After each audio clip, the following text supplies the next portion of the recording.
Good evening. I'd like to welcome you to the January 8th, 2026 Barnstable Town Council meeting. In accordance with Mass General Law, Chapter 38, Section 20, I must inquire whether anyone is recording this meeting, and if so, to please make your presence known. Seeing no one, be aware that this meeting is being recorded, televised live by the town via Xfinity Channel 8, Channel 1070, and High Definition Channel 1072. It may also be accessed via the Government Access Channel live stream feed on the town website, the My Barnstable app, and the dedicated Barnstable streaming app. Madam Clerk, can we have a roll call, please? Councilors Bloom. Here. Burdick. Present. Clark. Here. Crocker. Here. Crow. Here. Deleuze. She's on Zoom. Is she there? I can't see her. Councilor Deleuze.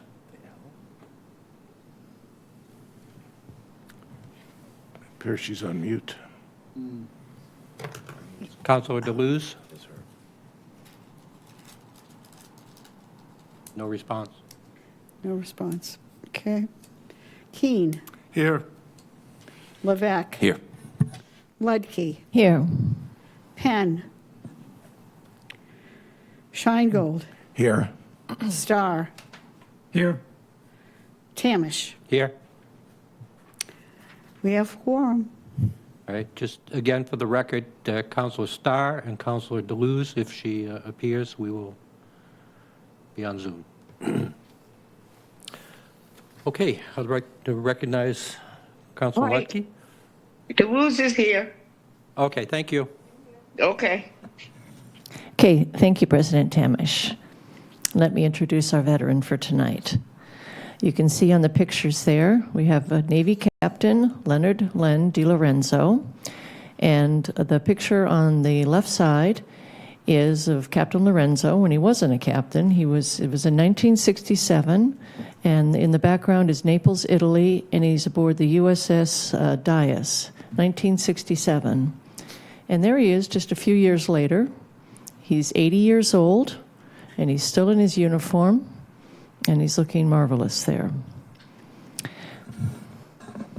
United States Captain Leonard Len DiLorenzo grew up in Medford, Mass. His father was a World War II Navy veteran who retired with 22 years service. His mother was a housewife. Len attended Tufts University on a Navy ROTC scholarship and was commissioned on the USS Constitution as an ensign in 1966. He spent 2 years on a destroyer out of Newport with deployments to the Mediterranean, Persian Gulf, and the west coast of Africa. He was assigned a shore duty billet in Da Nang, Vietnam, for a year supporting I Corps of the Army of the Republic of Vietnam. After his year in country, Len was the assistant officer in charge for 2 years of a school in Newport.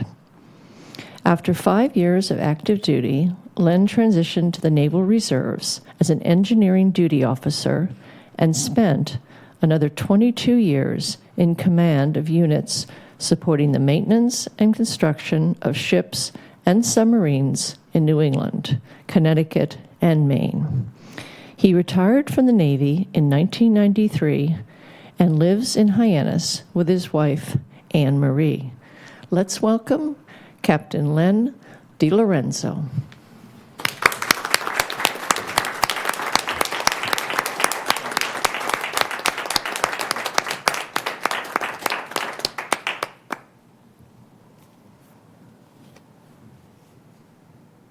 I pledge allegiance to the flag of the United States of America and to the republic for which it stands, one nation, under God, indivisible, with liberty and justice for all.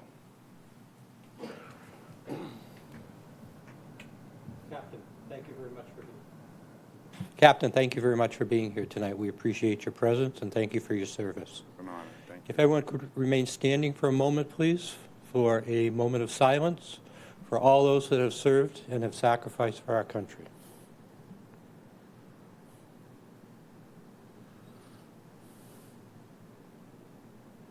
Thank you.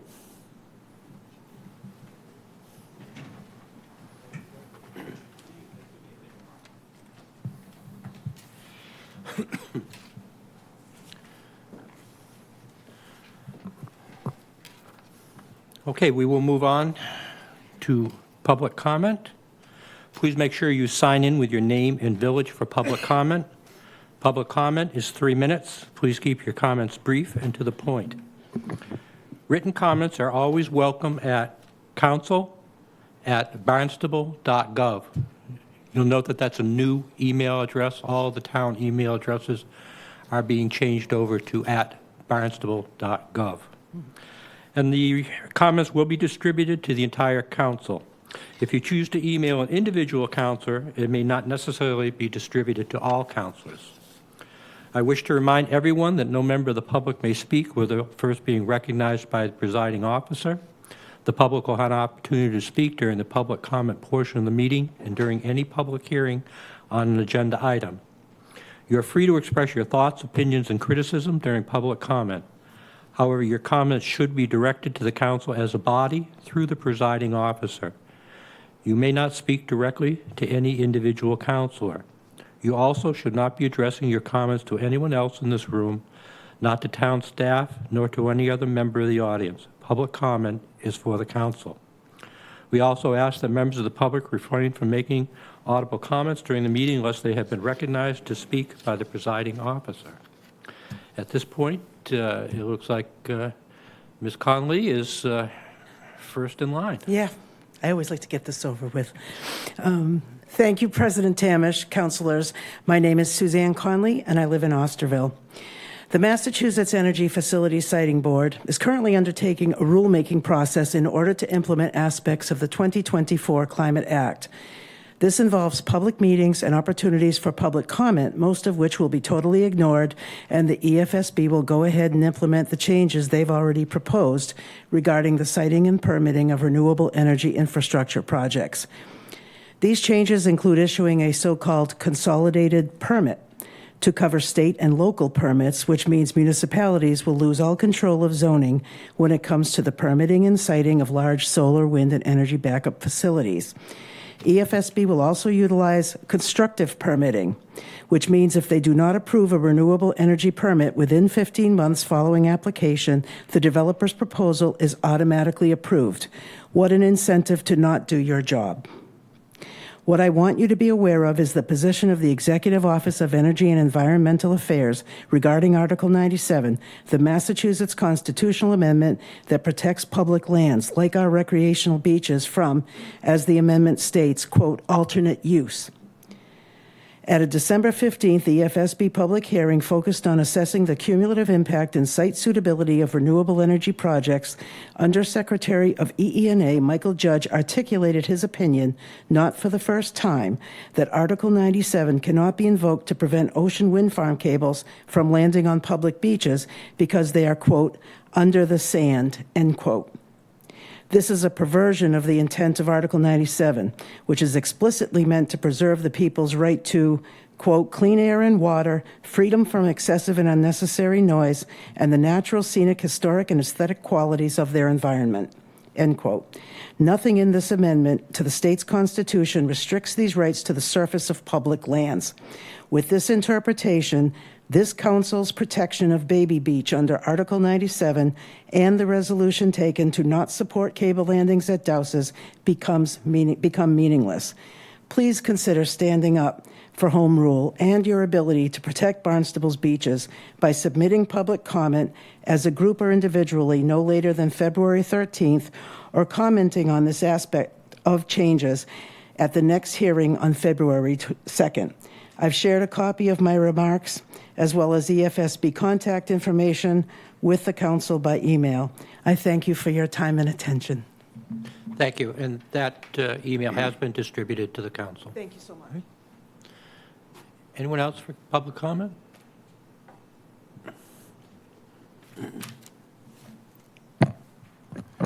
Thank you. I'll sign in after I read this statement. I'm kind of new to this here, so Mr. President, I didn't even know how to address you, Mr. Chair, or however to do it, but Mr. Chair, Mr. President, and councilors, thank you for having me. I'm Mike Burns. I live at 60 Pleasant Street in Hyannis.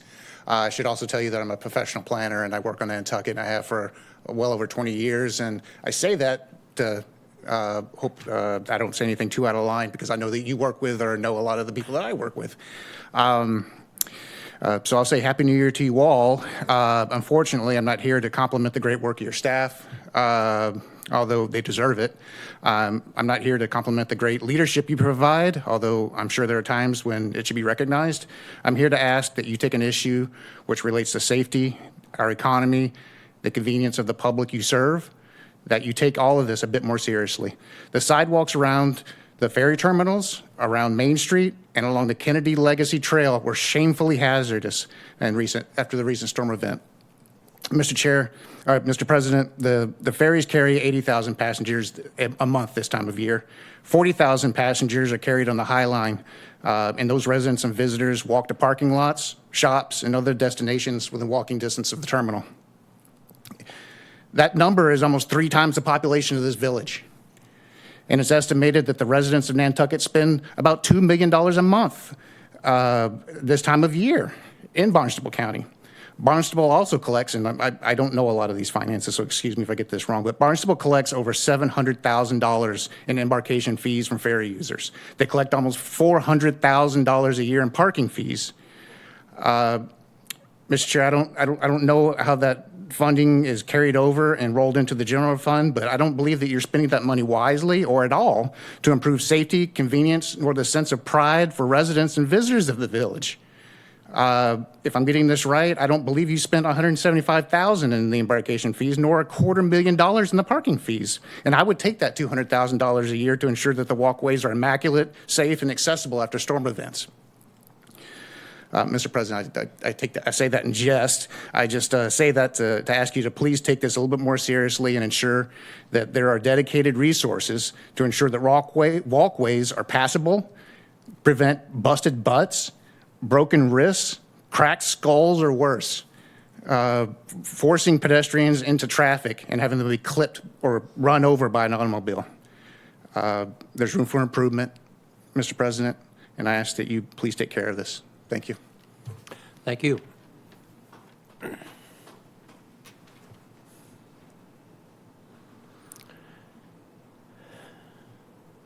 Mr. Ramage. Good evening.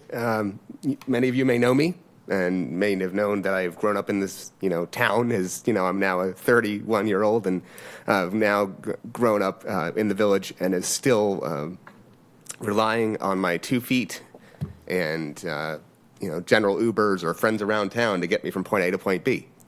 And I stand here to back up the previous gentleman and say that the sidewalks are not getting the attention that they need to get in Precinct 1, for sure. And I'm sure it's not just in my precinct, given that what we just heard from the previous speaker, but it definitely needs to be paid attention to. It was snowing on New Year's Day was, a wonderful event, but for living not with my parents directly, having to get from point A to point B and relying on them may be one thing that needs to happen. But in order for me to get from relatively local locations safely, could not happen following this snowstorm on the 1st or given any snowstorm. Now I give commitments to the town to take care of their roads. The roads are pristine. They taken care of by the next morning, but the sidewalks are second to none, not being seen, and they definitely need to get their attention. So thank you very much for your consideration to my comment, and I give you all the appreciation for representing our town as you do. Thank you. Would you just identify yourself verbally for the record? Sure. Henry Ramage, Precinct 1. Thank you.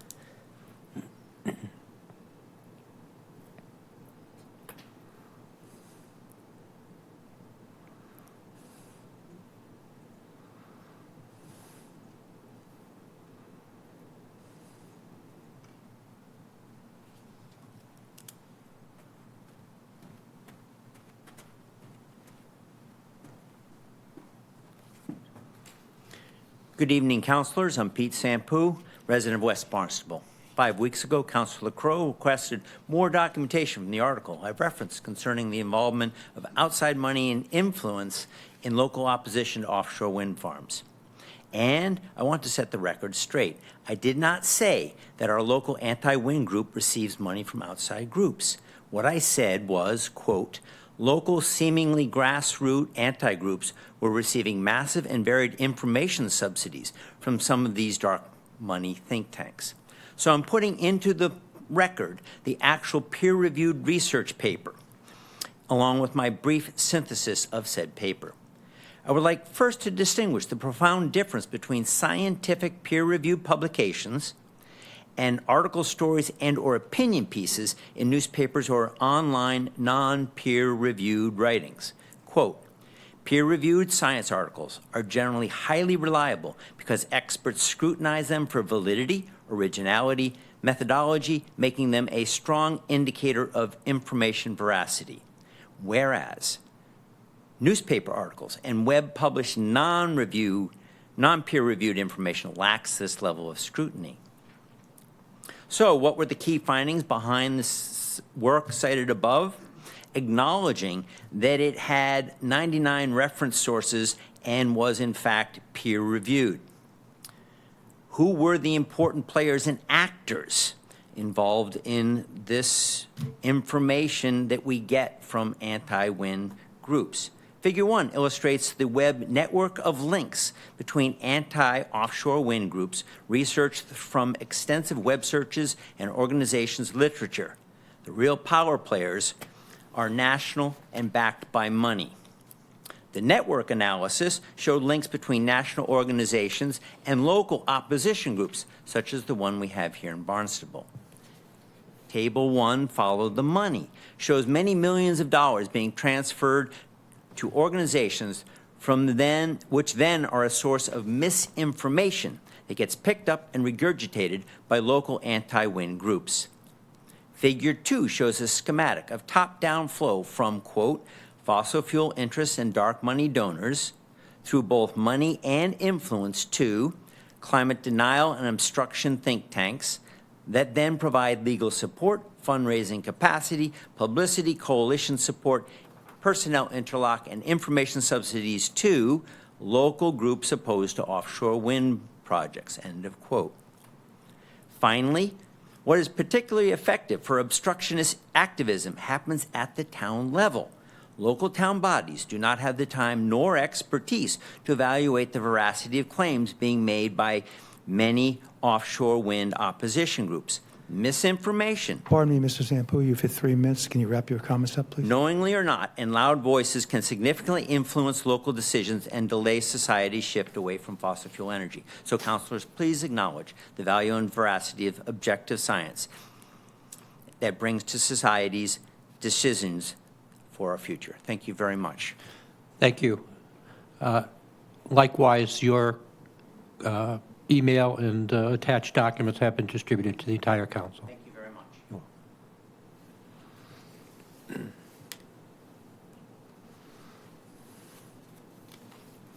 Hi, I'm Linda Stevens, District 4. I've lived in Barnstable now about 24 years. I'm getting a little concerned about things that are happening. This is not about anything personally about me, but about things I'm seeing happening in the town. One is the expense of the sewer system, which if you're in a condo, you're considered to be a commercial property, which means that you were not allowed to get an interest-free loan through the town. That's something I think that should be directed to. Number 2, I'd like to know how the census report went out with the major glaring error about your voting rights. And I asked about it, and I was told that it was the printer's fault. Well, somebody, I think, should have proofed it before it went out. The third is I'd like to know what's going on with our annual reports. I went up to the office and asked for the latest annual report, and I was told it's being worked on. So I asked for the previous year's annual report, and I was told that hadn't been completed yet either. And I'm trying to figure out how the town council can make any decisions on anything without having figures and having the public being able to see what's going on, what the votes have been, and where the expenses are and what they're allocated and what we're looking forward to in the future. I'm not sure where the problem stems from, but I'm seeing departments that don't talk to each other, and nobody seems to know what the right hand is doing when the left hand's off somebody else's pocket. I think it's unfortunately, it happened quite a while ago with the affordable housing, which is still an issue. We had a business owner who had a house that he kept vacant for 8 years, was given permission to demo it when it could have been fixed up and used for affordable housing. Once again, this department's not talking to that department. I think the whole thing may come down to the town manager, who I assume we're paying a good wage to, but I also know this council, not your particular members, at one point went against the contract that said he couldn't work for any place else and allowed him to work for the college. And I can't think you can do both jobs well and do it to the satisfaction of the people that live here and pay taxes. And I think it's something I think all of you need to think about and start thinking more about the people who live here and what can help them more to get through these tough financial times when there's no communication between departments and the public. That's all. Thank you. I'll sign in. Thank you.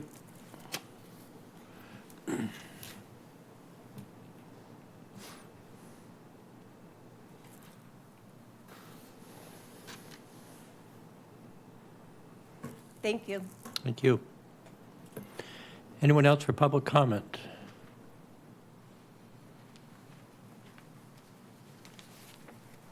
Good evening. My name is Norma Schmidt, and I'm a resident of Centerville. I'd like to bring up some of the agenda items in the old business, specifically comparing item number 2026-072 with 2026-075. My concern is related to the latter item. I am a resident of one of the private roads in Centerville, and my concern is about the easement plan. There was an easement plan included in the property that is being taken in Hyannis, which clearly shows what the proposed easement plan is. The easement plan that is being set forth for the abutters on the private roads as part of the water assessment plan does not exist.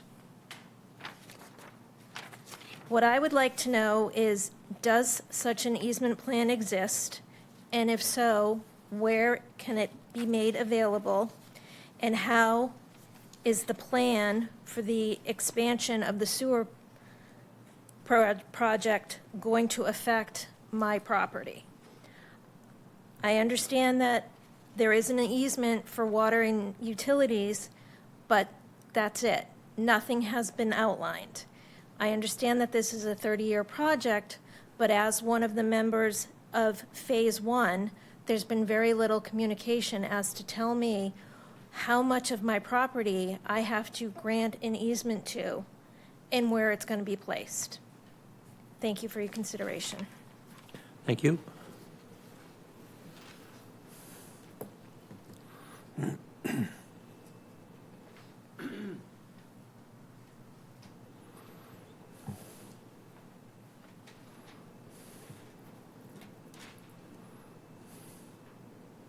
Yeah, good evening. My name is Ken Barron. I live in the town of Centerville, village of Centerville, I should say. I'm here to speak about the wind farms. I am against them. I support people that are against them. And there's been many presentations given by different groups on Cape Cod here that show the pitfalls of the wind farms and the damages they do to the communities anywhere they are built, whether it's Cape Cod or the East Coast. And people that are saying there's no science behind it are just, well, categorically, they are wrong. You need to talk to power plant engineers. They've given many presentations. I am myself in the U.S. Merchant Marine. I've talked to engineers on board the ship. They can give you full detailed engineering descriptions on how these things just don't add up. There's nothing good about them, and I adamantly oppose them and support people that do as well. Thank you. Thank you. Any further public comment? Anyone online, Lynn? Okay, I will close public comment and move to the council response. Couple of things. Excuse me. Regarding the sidewalks, you may be interested to know that we are actually having a presentation tonight by the DPW on snow and ice removal and how it went and the process. So that may be of some interest to you. Kelly, I saw Kelly there, I thought. Kelly Colopy, would you mind talking to, was it Mrs. Schmidt? Do you know Kelly Colopy? She is in the back row there, and she is the communications manager for the Department of Public Works. And she is intimately familiar with the CWMP and perhaps could answer your questions for you. Right? And any other response to public comment? Councilor Ledke? Yeah, I'm right with Mike and Henry. I kind of did an experiment on the 2nd of January. I had to take my car over to the North Street garage, and I had to walk my dog in the morning, so I decided I'd walk back home. And it was a nightmare, an absolute nightmare. This was 2nd of January. So I had a North Street garage is right there on North Street. So I came down to Main Street. That was awful. I don't know if it's the responsibility of the shop owners to shovel in front of their stores or not, but that was a disaster. Then turned down C Street, all of C Street with that big sidewalk. Not any shoveling at all, except for, I guess, a couple homeowners had done it. And then walked all the way down around the marsh there. And finally, my dog took the lead. He just went in the road. He said, "I'm done. I can't do this anymore." It was hard. It was painful. So I'm with you. That's unacceptable. It's absolutely unacceptable that these major sidewalks were not taken care of. So I look forward. I saw that we're going to have a discussion on that. But that needs to happen. That's just a small area, but it's one of the main parts of Hyannis. So I know exactly what you're talking about, and you make good point about the ferry and that kind of a thing. They ought to be right on that stuff. I see people with their suitcases and stuff. That would be impossible. Suzanne, home rule. Absolutely. I hope that when we have our strategy session in another week or so, we really talk about home rule. It's something we don't talk about enough. We're so enamored with grants and all of the things that come with them and these various programs that are all downward directed. We ought to really think about home rule and what that role has to play in this town and what that means. And you make good point.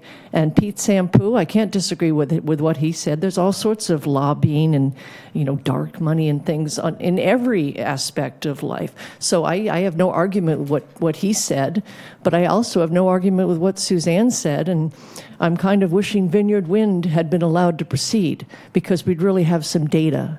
We don't have data. We have data from wind farms, in Europe, but, that's not here. I'd like to see the data. I'd like to see what it's doing to our, Nantucket Sound, what it's doing to our animals, our things here. But hopefully that'll be allowed. I think there's court going on there. And I think it was, Eileen Stevens? Eileen, right? Yeah. Sorry. Linda, sorry. Beautiful points. Beautiful points. And again, I hope that we talk about that in our strategy. What are we as a town? If we're not answering to our residents, what are we doing? And it goes back to the home rule piece that Suzanne brought up. I hope we really bring this home and listen to people like you, because you brought up some really good points with your comments there. And then, Norma, I agree, there should be a map, and hopefully Kelly can help you with that. Because it shouldn't just be words. There should be a map that shows you what's going on there. But that's it. Thank you. Thank you. Any further council response? Vice President Clark? Thank you very much, President Tamish. For clarification, Ms. Connolly, can you just explain for the record what Baby Beach is? Baby Beach is the small beach at the end of Weano Ave. Thank you. Councilor Crowe? Thank you, President Tamish. Suzanne, I want to thank you for being here and bringing up this important issue to the town. I think this is, the Climate Act and the EFSB actions are something we need to keep a real close eye on going forward. And it really does affect home rule as we're hitting all sides, being hit from all sides on different issues about home rule, and we're losing most of those advantages. So I thank you for being here and saying that. And I also thank Pete Sampu for coming up and acknowledging that he was he realized that there was no dark money here through your organization or others in town, and I appreciate him saying so. So thank you. Thank you. Councilor Scheingold. Well, I'm not here to respond to anyone specifically, but I just wanted to talk a little bit about the context of energy regulation in Massachusetts. So the state, through the Energy Facility Siting Board and predecessor agencies, have had the ability for 50 years to overrule local zoning and regulatory decisions. And the law that was passed last year is going to change that somewhat. And the regulations are being proposed. People have the right to comment on that, and if they want to do that, they should do that. But just to put this in context, that in the area of large energy infrastructure projects, these are transmission projects, large generation projects, the decision was made really a half a century ago to give the state the ability to override local decisions because we all depend on transmission and large generation projects to get our electricity. So I worked in this field for my career, so I just wanted to mention that for context. Thank you. Any further? Councilor Wivek? I just want to say thanks for coming out on a winter night and really so eloquently, and I think all the things, I don't want to repeat anything else. I agree with what Councilor Lucky had to say, and we need to pay more attention to our sidewalks, especially as we come, with the different housing and things of that nature. More and more people are walking to work, using public transportation, whatever it might be, and obviously, facilities like the High Line and the Steamship Authority, that goes without saying, but I have a disabled uncle that lives on School Street, and I shovel his walkway, and I had to shovel his sidewalk because of that, and I wasn't, too happy. But again, I don't know, quite honestly, I know there's private property rights and different things like that, and but I look forward to trying to find an answer to this problem and solution to that. But more than anything else, thank you for showing up and letting us know of the issue, that and making it more personal, because that's important. And obviously, and honestly, the way you did it was perfect. You know what I mean? I've been a counselor for 8 years, so I really appreciate the fact that you took an attitude that we're all in this together, but we need to improve. So thank you for that, and thank you for your comments as well. Thank you. Any further response? All right. Madam Town Clerk, did you want to respond to the question about the census? I'm sure other people have questions about the census also. Thank you, President Jamish. Yes, it was an error, and I take full responsibility. The information was left off of the names of the people and their voting status, and all of that was left off. But that information is located in a separately hardwired system that is hardwired to the state of Massachusetts, to the elections division. It did not, nothing changed on anyone's information. It was a download that was sent to a third party for the printing. To make this easier for everyone, we've asked people, we've talked to many of our residents, and we've asked them to put down their name, and if anything has changed, just let us know if anything's changed. Otherwise, it's already in the system. So we just need a signature that nothing has changed, and we can work from there. It will not affect anyone's voting at all. Thank you.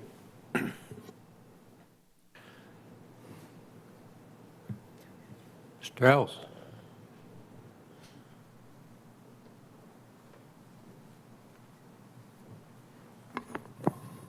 Good evening, Town Manager Mark Ells. Happy New Year, everyone.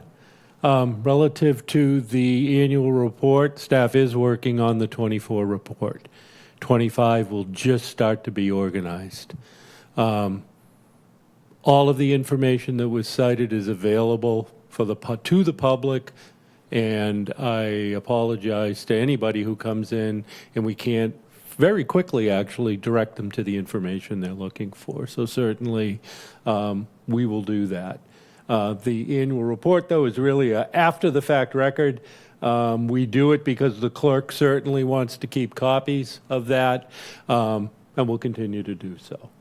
Relative to your approval annually for the town manager, I've taught at the college for 34 years. I do it outside of my work day and life here. The college is clear in me doing that as an adjunct faculty member, that if the town of Barnstable calls upon me for any reason, I am here. I will cancel whatever may be in conflict. So I thank you, but I do have to come to you and ask to do that, and you have formally granted that to me, and I greatly appreciate it. Just to make sure people are understanding of what I'm doing. Thank you. Thank you. Okay. We will move on to Town Manager Communications. You've all received a written copy of the Town Manager Communications. He has also recorded a video Town Manager's report, which is available online. I will just highlight a few things that are in it. Excuse me. Tonight, we will be having a workshop on financial fiscal policy revenue strategy for the upcoming year. At last town council meeting, a question arose regarding information about the Hyannis Water Pollution Control Facility, also known as the wastewater treatment plant located on Burses Way in Hyannis. There's a large amount of information available on the Barnstable Water Resources button, the barnstablewaterresources.com, or if you would like to talk to someone at the plant itself, they are available at 508-790-6400. Again, as I mentioned previously, we're going to be doing an overview of the snow and ice removal program a little bit later. We've already heard from our town clerk regarding the census, and the town manager has advised that he has submitted a letter to the Executive Office of Energy and Environmental Affairs for review and appropriate action regarding a letter that was received from I believe Suzanne Conley, regarding EMF readings at Covell's Beach. So he has communicated with her and has requested that they take action relevant to the safety and compliance of the Vineyard Wind project, and that he has a meeting scheduled with EEOEA staff regarding this matter next week. Also, the Association for the Preservation of Cape Cod has issued its State of the Waters report, which is a report regarding the ponds, embayments, lakes, and the water quality on the Cape, and that is available through the Association for the Preservation of Cape Cod. And finally, that staff continue to work on Lincoln Road upgrades in the town-wide thickly settled areas and business districts 25-mile-an-hour speed limit issue. We will keep you advised of their progress on those efforts.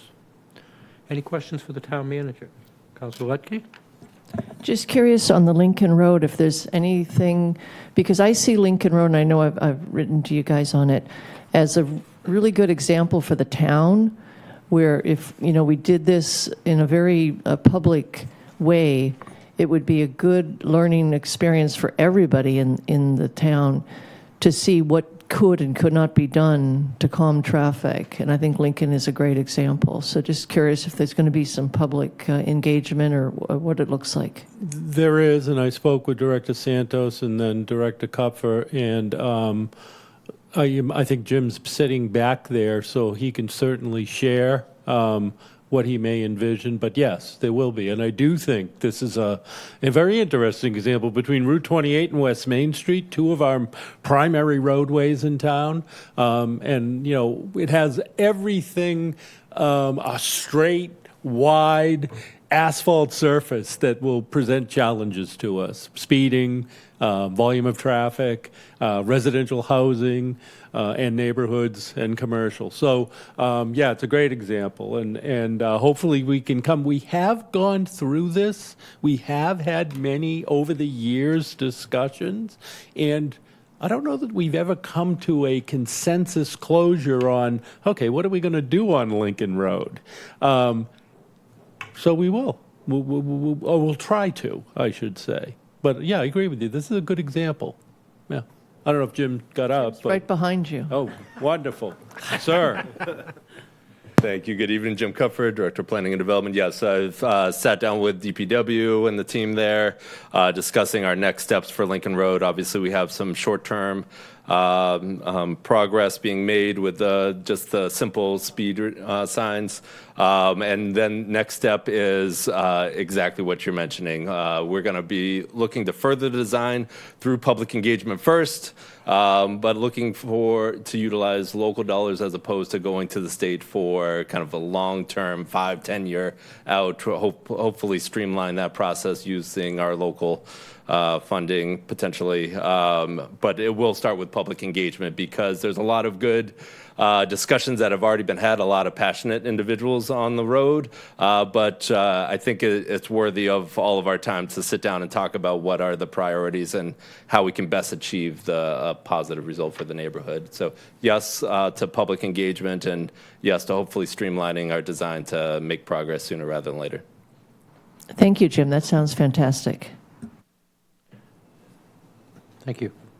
Anyone else for the town manager report? See no one?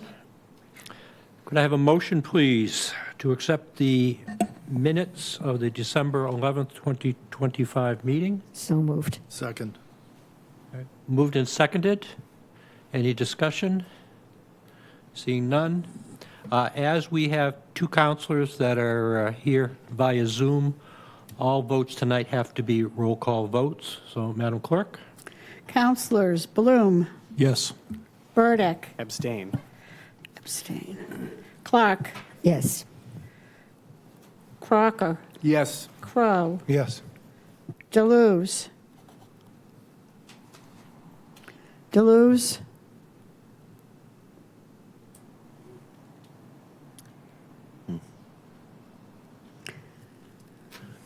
Councilor Deleuze?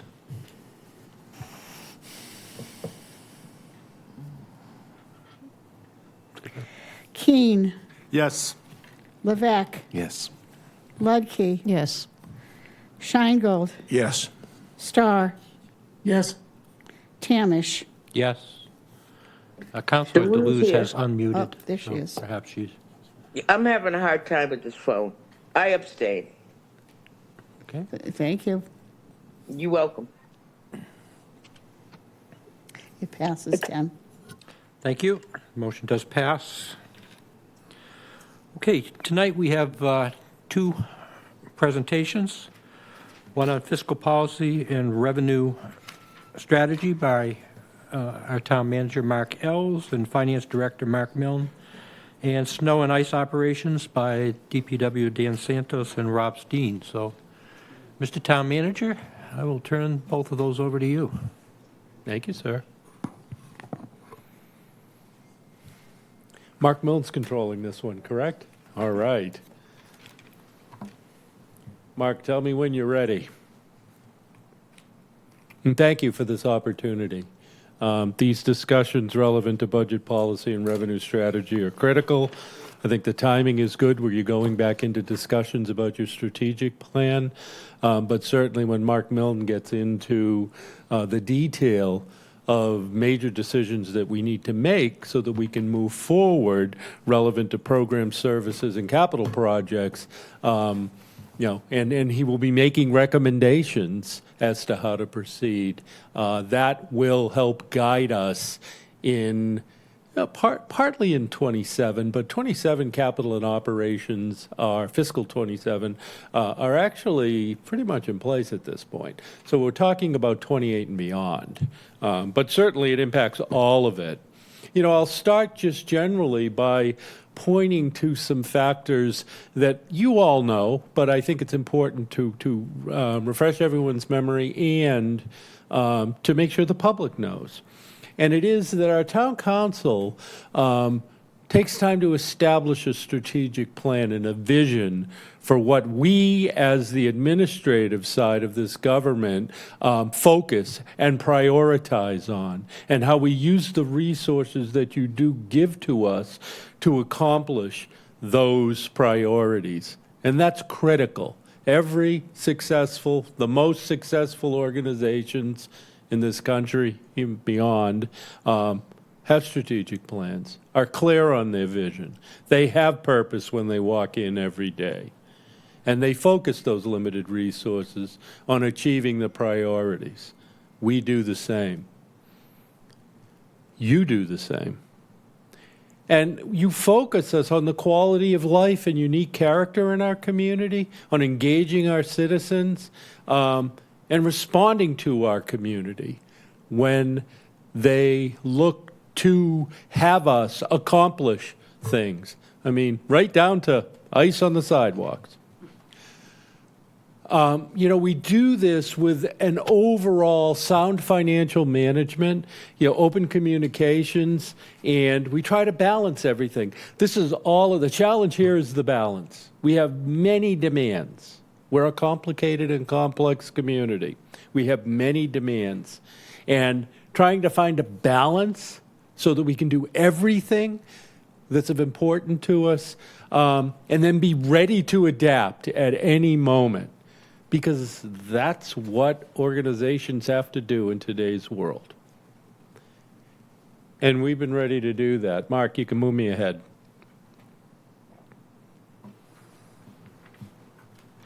I've already said, we define it through the mission statement that you give to us. That's key to how we proceed. It applies to our entire organization. It's actually on the back of the name tags that everybody wears around their neck that works for me. Because it is why we are here every day. That's the purpose. You walk in the door. And we focus the resources you approve for us on the priorities that you set.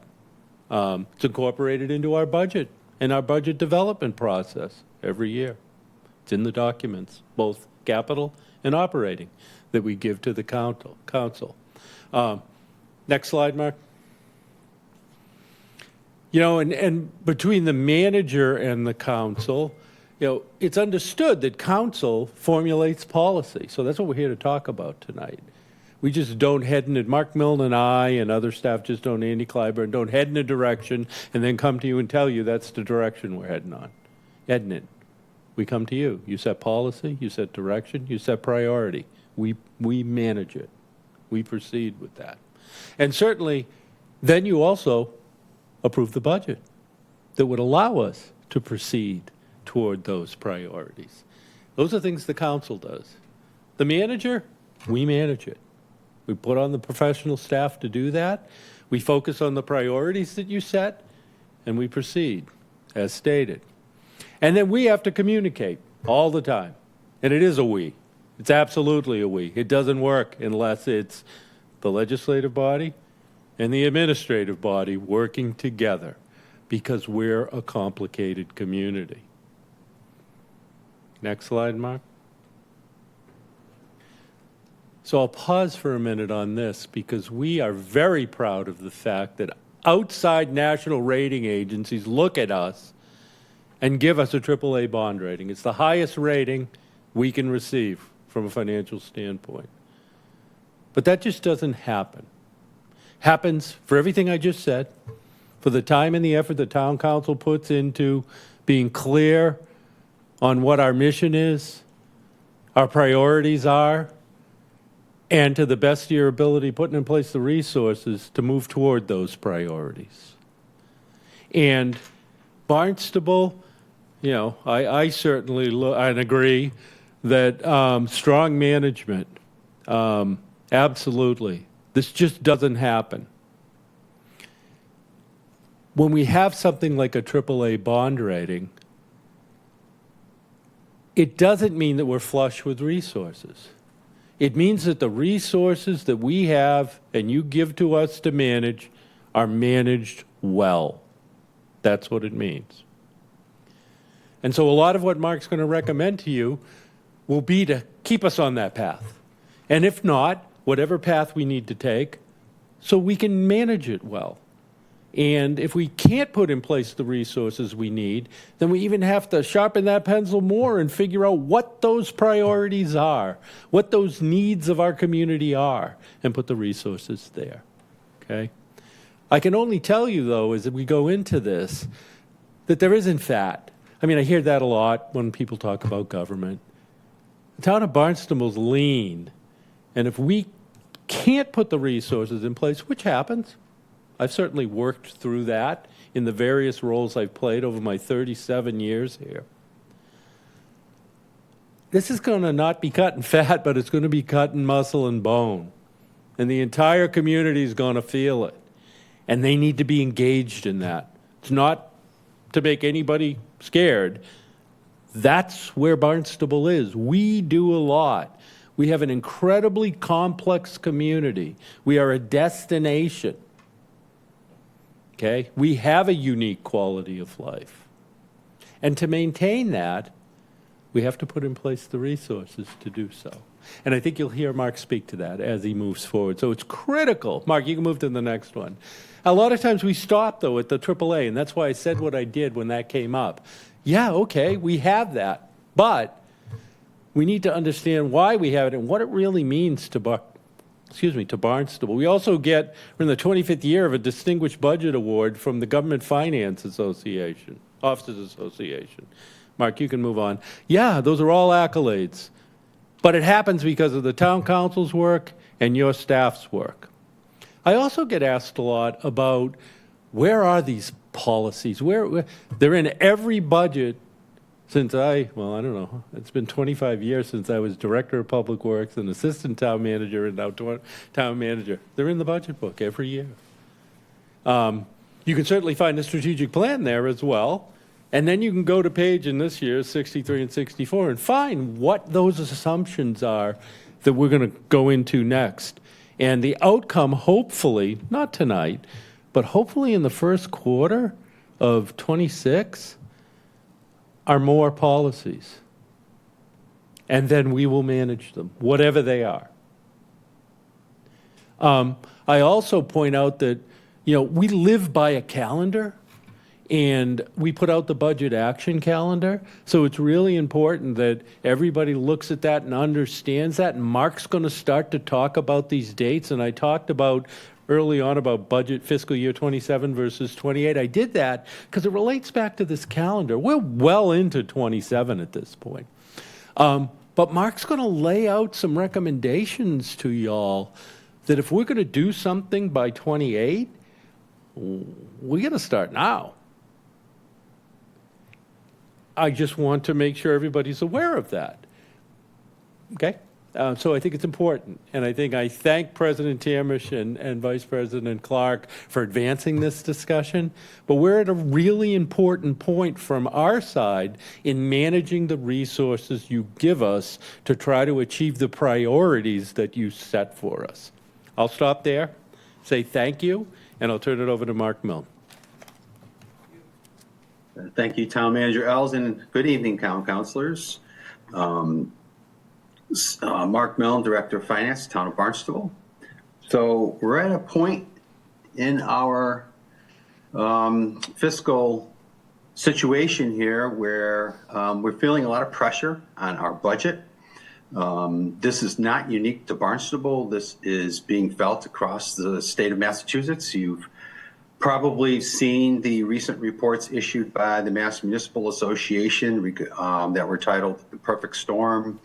And it talks about, citing relentless cost pressures and rigid revenue limits and eroding state aid, causing a lot of fiscal stress for communities across the Commonwealth. And we're no different than anybody else. Our pressures right now are that our current revenue growth cannot sustain our current service levels, and capital needs are drawing those critical resources away from the general fund from the operating budget to our capital side of the budget.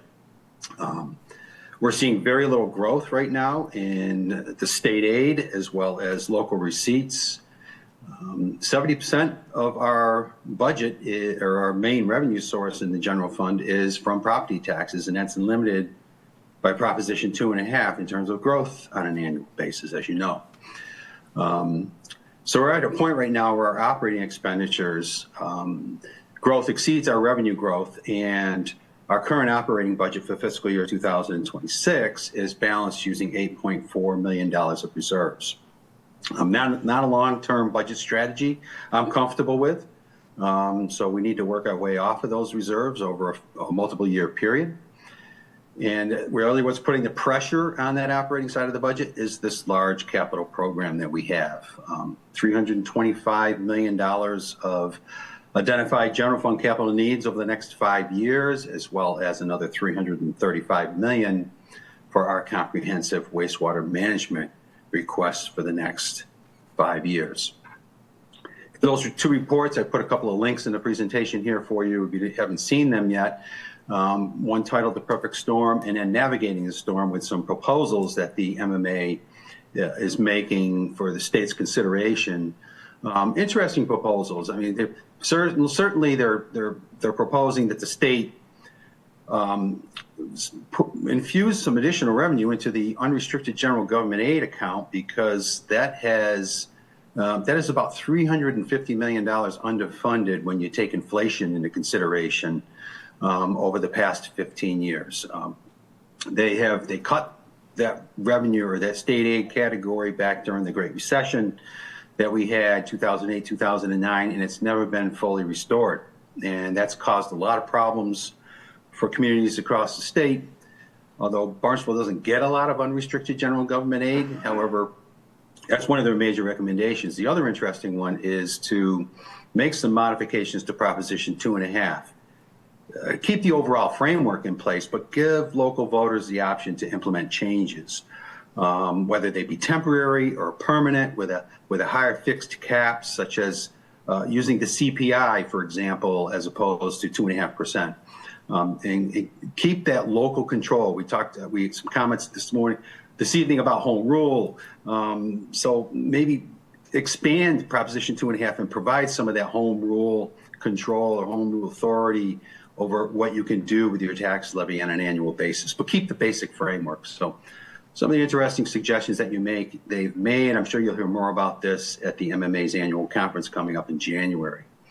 They're supporting the new new increased local taxing options under the Municipal Empowerment Act that you've all heard about, and they think the state should implement some more incentives to promote regionalization efforts. But here's our local receipt trend. You've seen this at our last presentation I made in September. We don't have a lot of control over these particular categories. A lot of them are driven by economic factors. Motor vehicle excise is our largest local revenue source, and it's really dependent upon the new vehicle market sales. The cost of a motor vehicle is at its all-time high. The average cost of a vehicle sitting on a lot.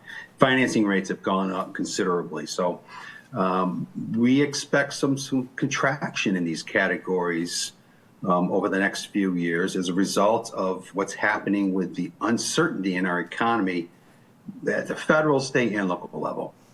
Investment income, we'll see some contraction in because of the interest rate cuts we're seeing at the federal level. That'll trickle down to us and to what we can earn on our excess cash deposits, for example.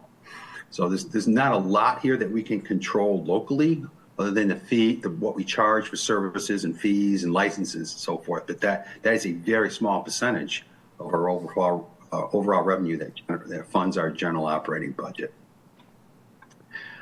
Here's the state aid trend. We saw a couple of nice increases in fiscal year 23 and 24 in Chapter 78 as a result of the Student Opportunity Act that was implemented.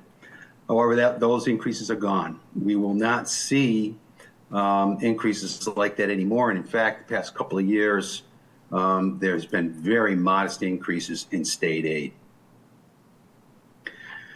So that leaves us with the property tax levy. That's really all we have to fund the inflationary costs that we're experiencing and the large capital program that we see before us. Again, just a quick review of Proposition 2.5 and the tax levy. The 2.5% increase does not apply to changes in anybody's tax bill, assessed values, or tax rates. That 2.5% increase applies to the town's base tax levy from the previous year. The tax levy can be further increased by new property growth, and the chart on the right here illustrates what our new property growth, tax growth has been over the past 10 years. You can see we saw a drop from about 1.75 million to just under 1.4 million in fiscal year 26. We expect that trend to continue. And we really need significantly more growth in new property development in order to fund our ongoing service levels and to address that large capital program that we see.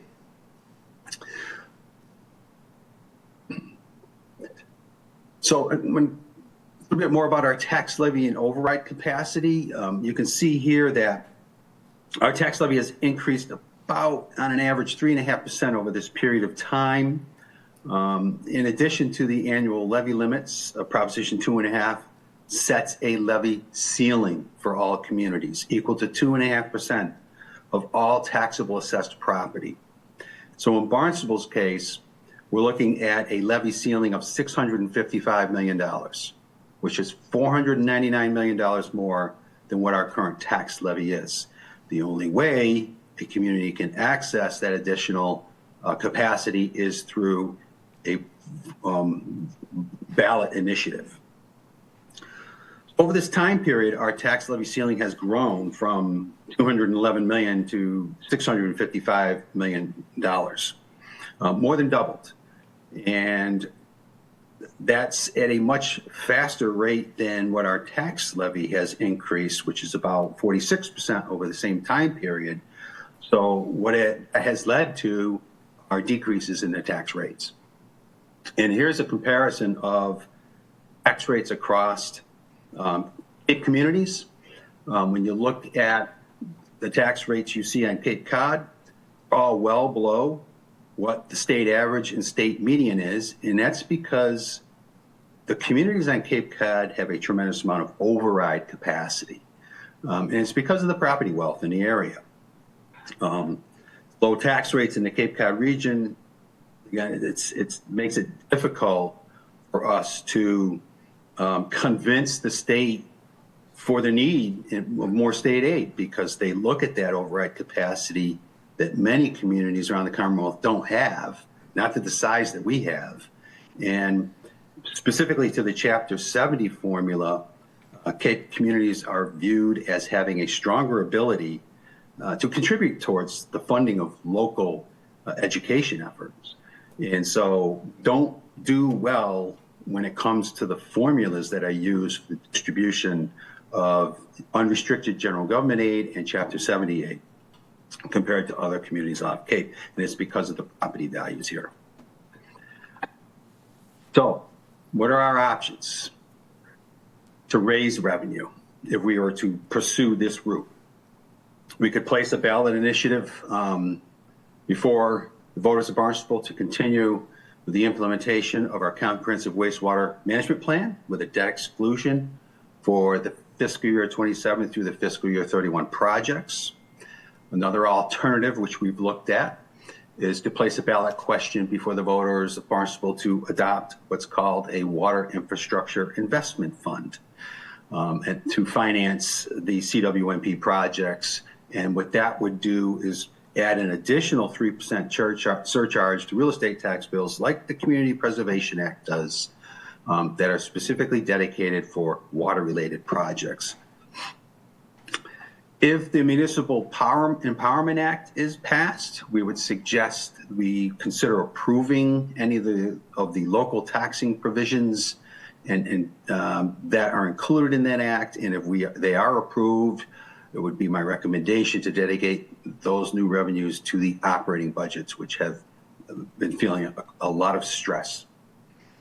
And if we were to do either one of either a ballot or a debt exclusion or a water investment, infrastructure investment fund, we could redirect some of the existing general fund support that is going to the comprehensive wastewater management plan currently and allocate that back to the operating budgets to provide some relief there. Some of the alternatives to raising additional revenue would be to reduce the operating budgets and direct more property taxes to the capital program, specifically to the CWMP area of the capital program, so that we can maintain the current implementation schedule. However, the current operating budget, again, is balanced using $8.4 million of reserves. The future debt for the FY27 through FY31 projects is estimated to be another $9.5 million per year by the time all those loans are completely issued, which means that we would be looking at operating budget reductions in the neighborhood of more than $18 million to balance our budget. But those reductions would need to be made. It wouldn't all happen in one year. They would be made over multiple years, but we would have to go down that road of implementing reductions over several years. We could consider modifying the implementation of the CWMP. I put this bullet in here about investigating IA systems, just to remind us all that we continually are evaluating this option, but to date, there is no viable technology that exists that'll help us meet our regulatory requirement to reduce our TMDLs with IA systems. So it's something to keep in mind. It's not a solution currently, but we, as part of our CWMP plan, we're constantly keeping abreast about the technological changes that are occurring in that area.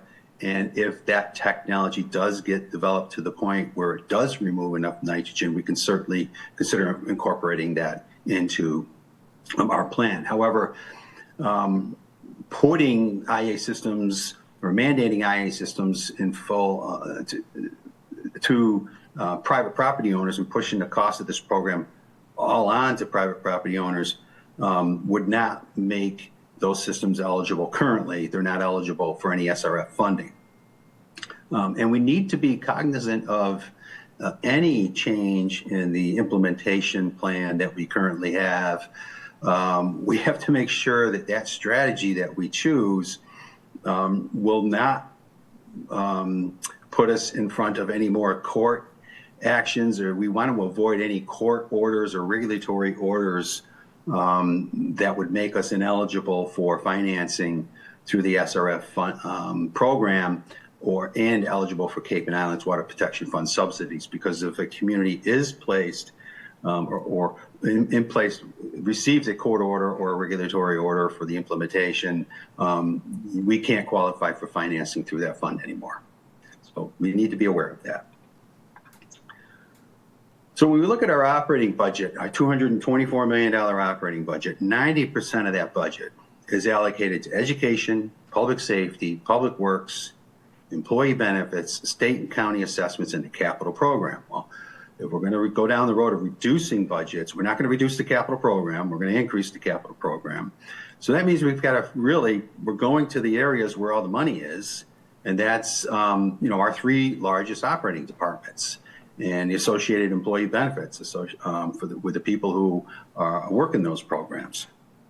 However, our reduction strategy would be to identify discretionary spending first. Things like the celebrations funding that we do on an annual basis, not required by law. Providing grants to our 7 village libraries, not required. They're all separate 501c3s. So just going through every department and looking for that discretionary spending. There's not a lot. Certainly programs are discretionary in a sense that we don't have to provide certain services if we choose to not provide those services anymore. But I'm talking about discretionary spending that where we're not required by law to provide services for. And then we would look to identify reductions that wouldn't have a negative impact on our revenue generation. We don't want to implement cost reductions that would impact the amount of money that we could take in. And then we would prioritize those service reductions. And with taking all that into consideration, one of the things we have to remember is that there is one large area in our operating budget where we are held to by the state with a mandatory spending requirement, and that's in education. All communities are held to minimum spending requirements for education by the state. So any reductions in this area would need to take that into account. It should be noted that when it comes to reductions to the school budget, the school committee governs those decisions. Town manager doesn't have any authority over that. Council doesn't have any authority of that. The town council has the appropriating authority, but it can't decide what programs and services, nor can the town manager about what should be reduced in that area. That's superintendent and the school committee. They are charged by statute to make those types of decisions. A little bit more on education. This is a history of Barnstable's minimum education requirement. Just look at the increases that we've seen with the implementation of that Student Opportunity Act in FY23, FY24, 9 million, 9 million. That's why we saw the large increases in state aid. But we're not seeing those increases in state aid anymore, but still, we're looking at $5 million minimum spending requirement increases on an annual basis. So what does that mean? As the minimum spending requirements continue to increase at those rates, and if we can't correspondingly increase the school's appropriation to match that, they're going to become, the town of Barnstable is going to become closer and closer to the minimum spending requirement under state law. And as this chart illustrates, we already are the closest one to minimum spending requirements in comparison with these school departments across the Cape. And you can see in the past couple of years, we've lost ground. We've gone from about 30% over the minimum spending requirements down to less than 20%. And that gap's going to get smaller and smaller if the appropriations we provide to school departments cannot match those minimum spending requirements under state law. So something that we just need to be aware of if we go down the road of budget reductions, we can very quickly get to those minimum spending requirements. And we talk about the quality of life and what Barnstable wants to be. I don't think we want to become a community known as spending the minimum amount on education and being lumped in with those communities because it just does, I think that would have a negative impact on families' desires to live here. So moving into the comprehensive wastewater management plan funding, we've built this model to analyze on an annual basis or even on a quarterly basis as significant events occur, how can we continue to finance the implementation of this program? And we do it in 5-year increments because that corresponds with our 5-year capital program. And so we had another major milestone occur recently, and that was, or event occur recently, and that is the submission of our FY27 to FY31 capital program, which included about $350 million of CWMP requests.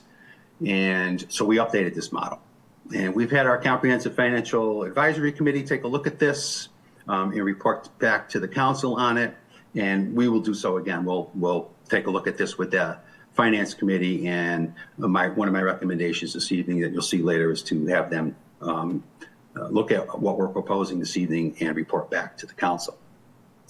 So it includes a number of revenue assumptions, as you can see here, what we can contribute for the general fund on an annual basis, what our increases or decreases might be in our investment rate of return, our meals and rooms taxes, subsidies from the Cape and Islands Water Protection Fund, and so forth.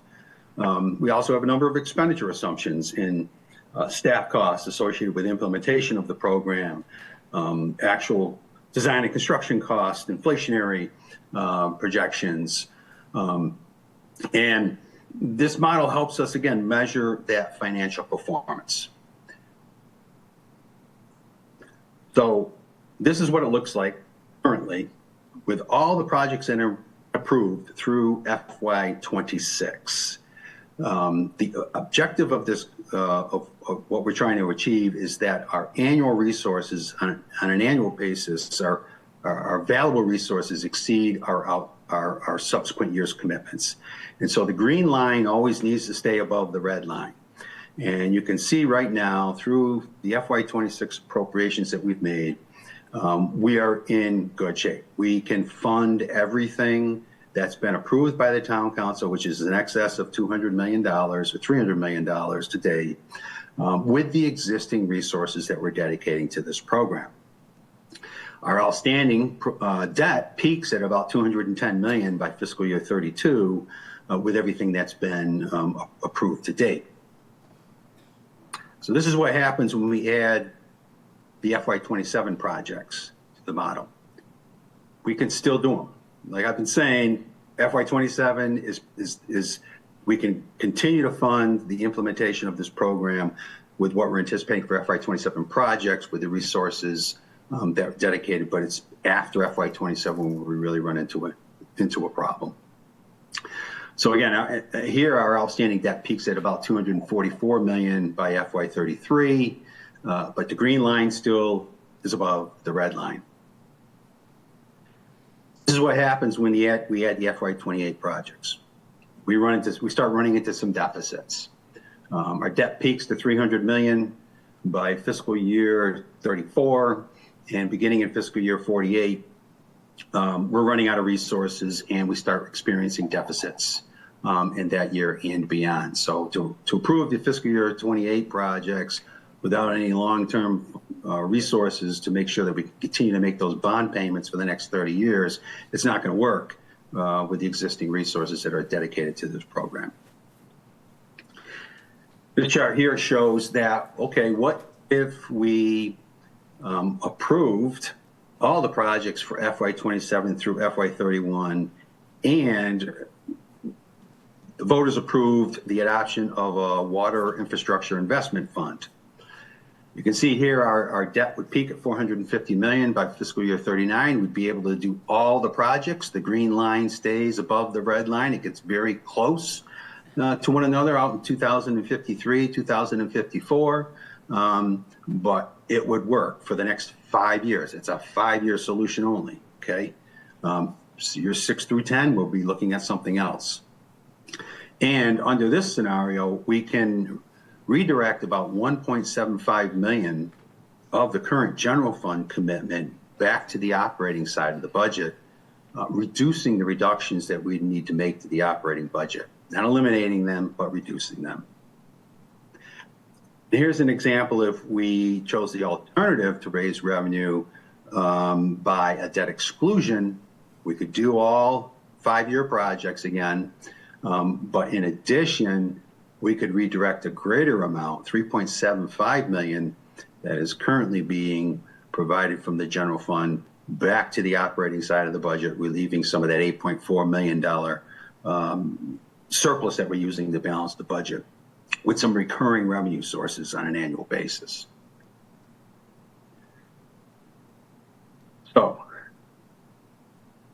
I just want to make clear, I'm not sure everybody knows this, and I just want to make sure it's understood. Maybe we commit a certain amount of general fund resources to this program every year, $5.75 million. If you take our fiscal year 26 tax levy of $156 million divided by 594 cents, which is $5.94, every penny on the tax rate generates $262,000. If we're committing $5.75 million of tax levy to this program, that has an impact on our tax rate of 22 cents. So everybody in the town of Barnstable, all taxpayers, residential, commercial, industrial, personal property, everybody's contributing to the build out of the public sewer system through the tax levy currently, because we're committing $5.75 million of the general fund resources on an annual basis. And that's about $79 tax bill impact on the median residential value right now. So I just want to make sure everybody understands that whether we do a debt exclusion, a water investment infrastructure fund, or we decide to cut the operating budget to redirect more general fund property taxes to this program, everybody in town is paying whether you're going to get tied into the public sewer system or not. And I just wanted to make that clear. So here's the tax bill impact from a 3% water infrastructure investment fund. It works similar to the CPA tax, of course. You take the tax bill for a qualifying property right now at the median value of $633,000 would have a tax bill of $2,436. The additional tax that they would incur would be $73 in the year a WIF is implemented. So it all comes on in 1 year, and it's a $73 increase in that 1 year. For a non-qualifying property at that same value, it's $129 a year. When we look at a debt exclusion offers an alternative to gradually bring that additional tax impact on to the tax bills, because we're not issuing all the loans at once. Loans are going to be staggered over a multiple year period. It's going to take about 7 to 8 years to get all the loans issued as we build out those construction projects and issue the long-term financing for those projects. So it takes some time. So here's what the tax rate impact would look like from a debt exclusion. It wouldn't come on the books until 2032, even because we don't anticipate issuing the permanent financing for these projects until then. All the additional projects that we're currently working on that we have appropriations for, those debt payments will come on our books, but we have the resources to pay those. So this would be for the debt service for the 27 through FY31 projects that we anticipate to come on to our budget beginning in fiscal year 32 all the way through fiscal year 39. And the full impact of the debt exclusion would be about $9.5 million per year, or 36 cents based on the town's current valuation. And that would be a tax bill impact of about $130 a year, or about $10, $11 a month for the median homeowner in the town of Barnstable who qualifies for the residential exemption.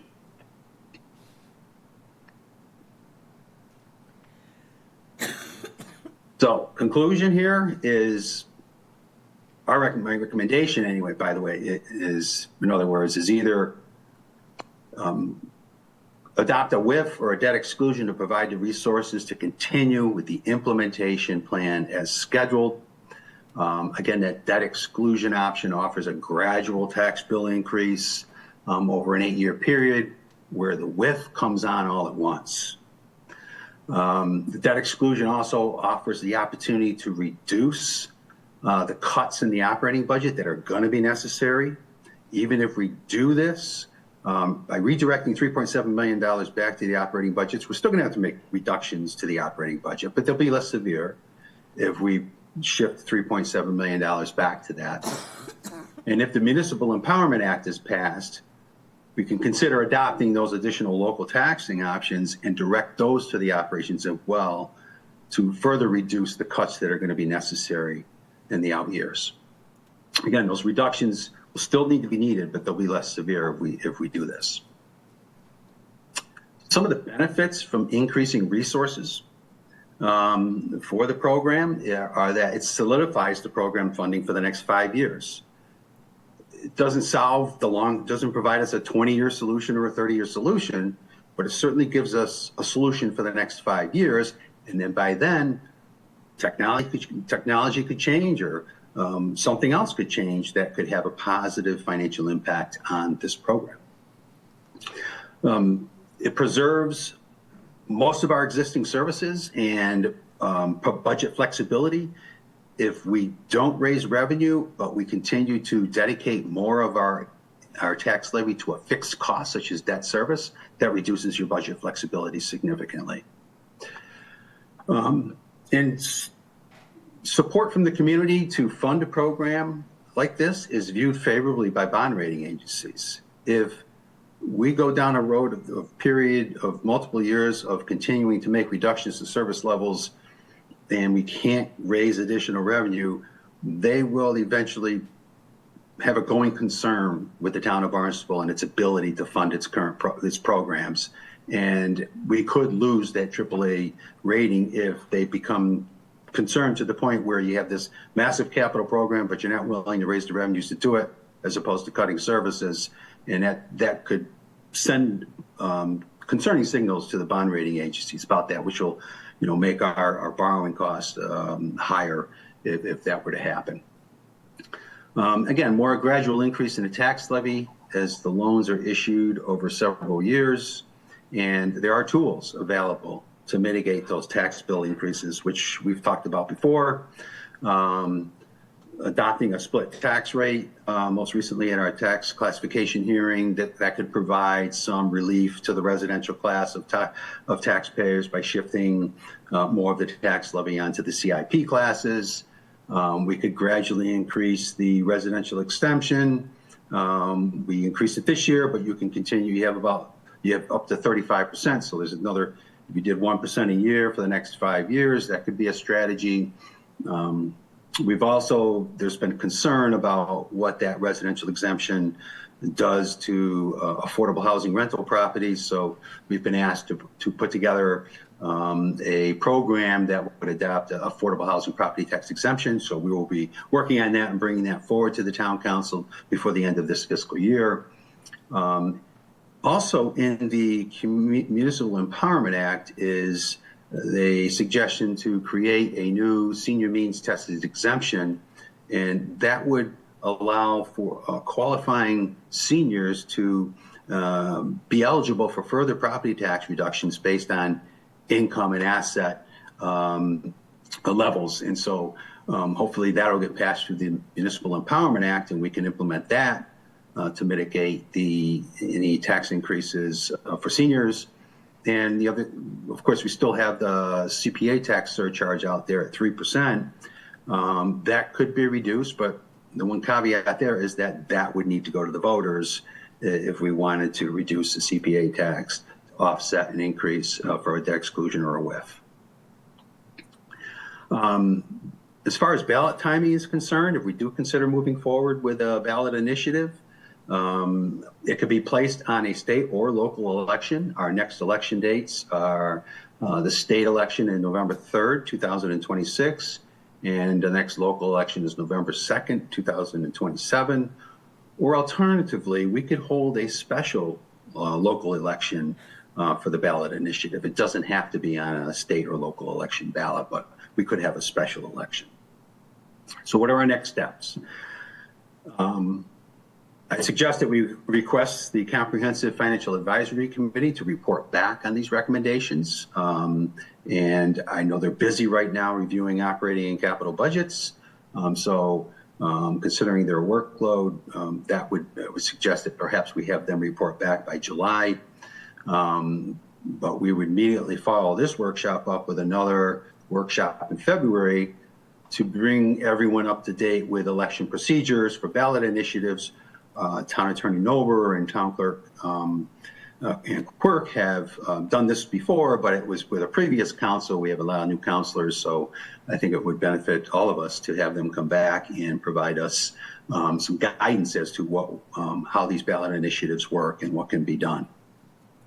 But if a debt exclusion or a WIF strategy is chosen, again, I would suggest we place the ballot vote before the town council at your August 2026 meeting after we get the report back from CFAC, and depending upon their recommendation, of course.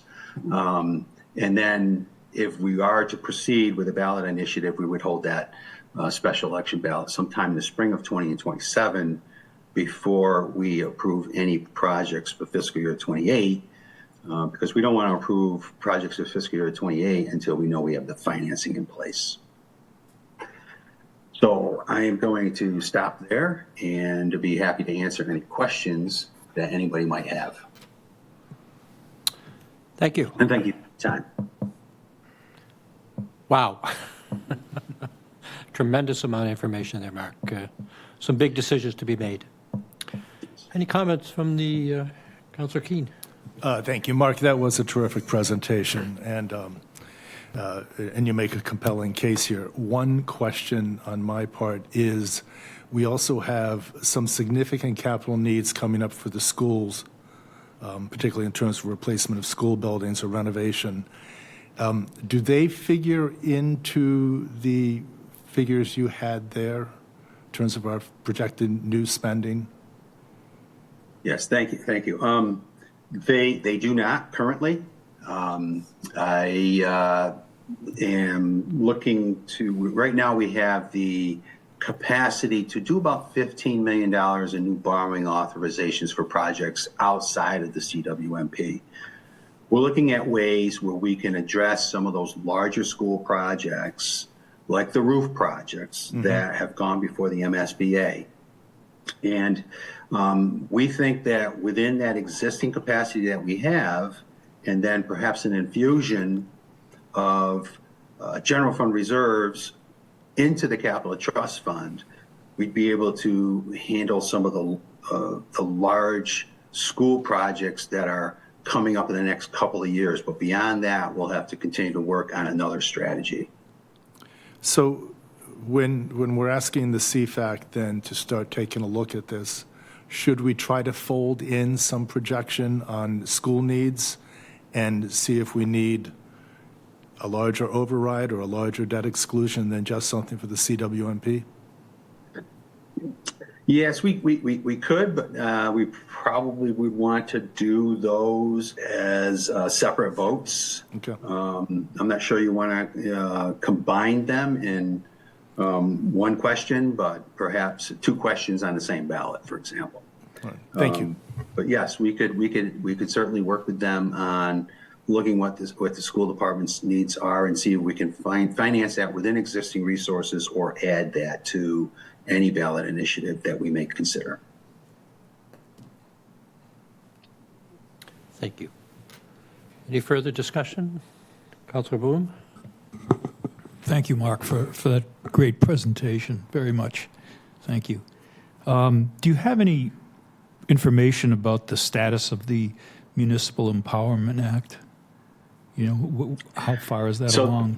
Yeah, there are three committees that that act is being that act is under review by at the state level, and they're all currently working on reviewing that. There's been some public hearings on those where municipal officials have commented at those hearings, and they've taken those comments under consideration. And I would expect that we would be hearing something by the end of this legislative session, probably in May or June, as to whether or not they're going to enact this. Thank you. Mark, this is another what-if question, similar to the Municipal Empowerment Act. Where would the Seasonal Communities Act work into this? Obviously, that would give us some additional funding opportunities, but would it play into this at all?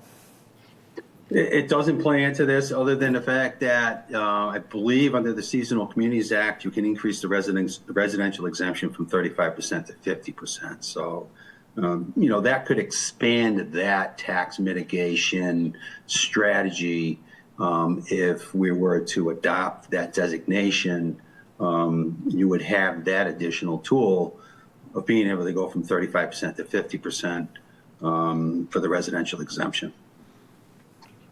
One of the things you mentioned in the presentation was to increase the residential exemption gradually, I think you said, was the verbiage. Well, we've only got 5% left. Right. We're at 30 now, we're going to 30, could hypothetically go to 35, so can't do it very gradually, I guess. Yeah, if you did 1% a year for 5 years, then you're maxed out unless you adopted the Seasonal Communities designation. Thank you. Councilor Lutzke? Yeah, this is a fantastic presentation, and I think, again, it ties in, I mentioned earlier, our strategic planning coming in, getting the finances set up. And I like the good discussion about the Water Infrastructure Investment Fund. I'd like to see a lot more with that. One of the things about that is that it hits the three areas. It hits drinking water, which in our case wouldn't apply because we have the water and fire districts.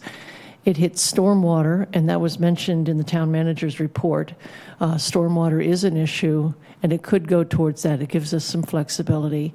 And then the third piece that it does is the wastewater, which is where we spend the preponderance of it, I would think.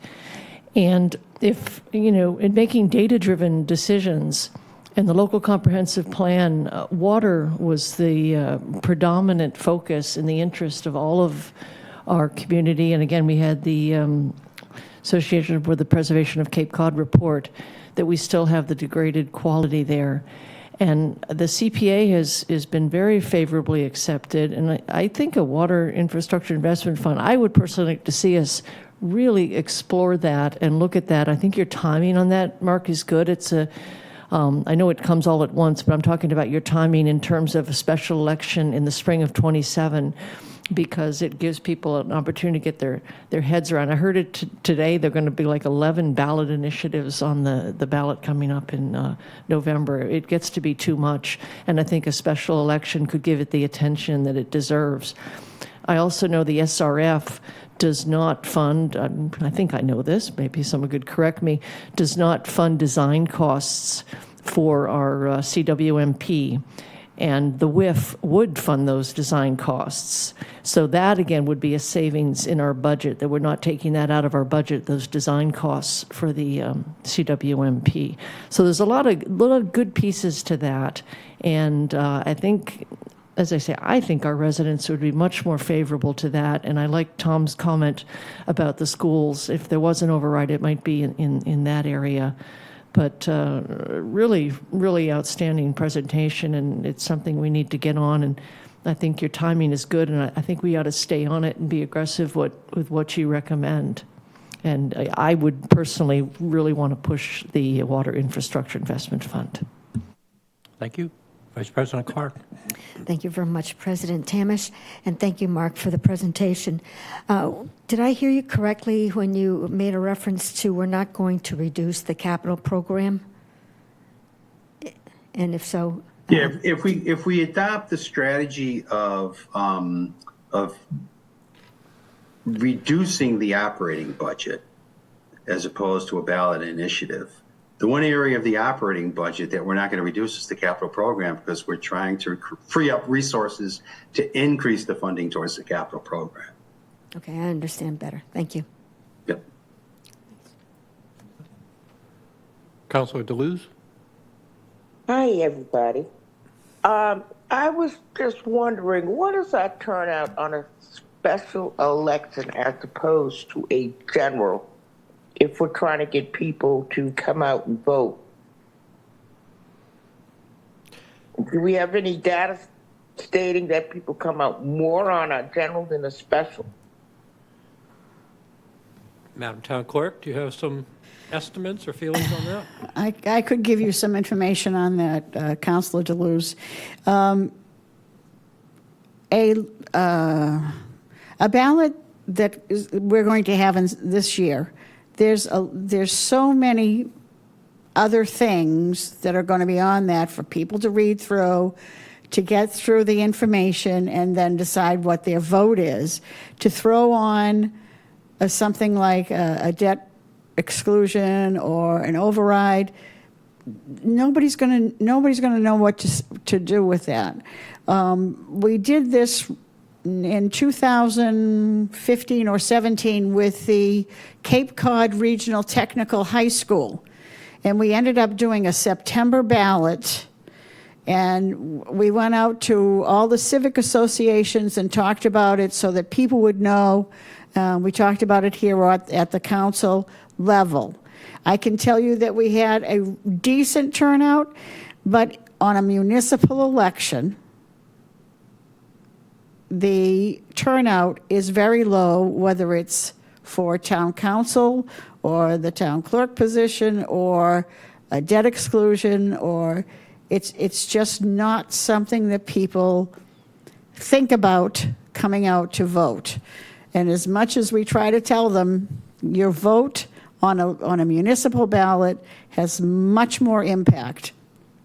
I think it'll be up to the council to try to convince people to come out and vote. Okay, I'm just wondering because we do want people involved, and the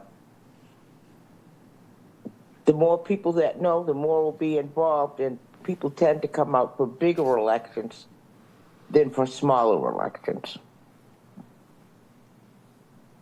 That's all. Thank you.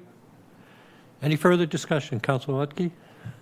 Yeah, one more thing that Mark mentioned that I don't think people know a lot about is the affordable housing property tax exemption. I went to a seminar that the state sponsored on it, and it takes away from our taxes. It's not like our residential exemption where it shifts it. It takes it away. But perhaps it's worth it to get affordable housing. It also, from my understanding, and that's why I'm looking forward to Mark diving into this and really looking at it, is that you can't restrict it, which means all of our apartments could be in play for this. But if we're getting, you can set up to a 200% AMI, and maybe a sweet spot for us, I don't know, I always think the 110, 120 is a pretty sweet spot. But if we did that, then, for example, Hanover, I don't think it's called Hanover anymore, but Hanover, if they wanted to, you know, they could say, well, we're going to get an exemption here, you know, if we do 120% AMI. But again, it could really impact our affordable housing in a huge way. But we have to know we're going to get a hit on the taxes. And it's for us to determine, you can go, I think, up to 100%, they pay nothing.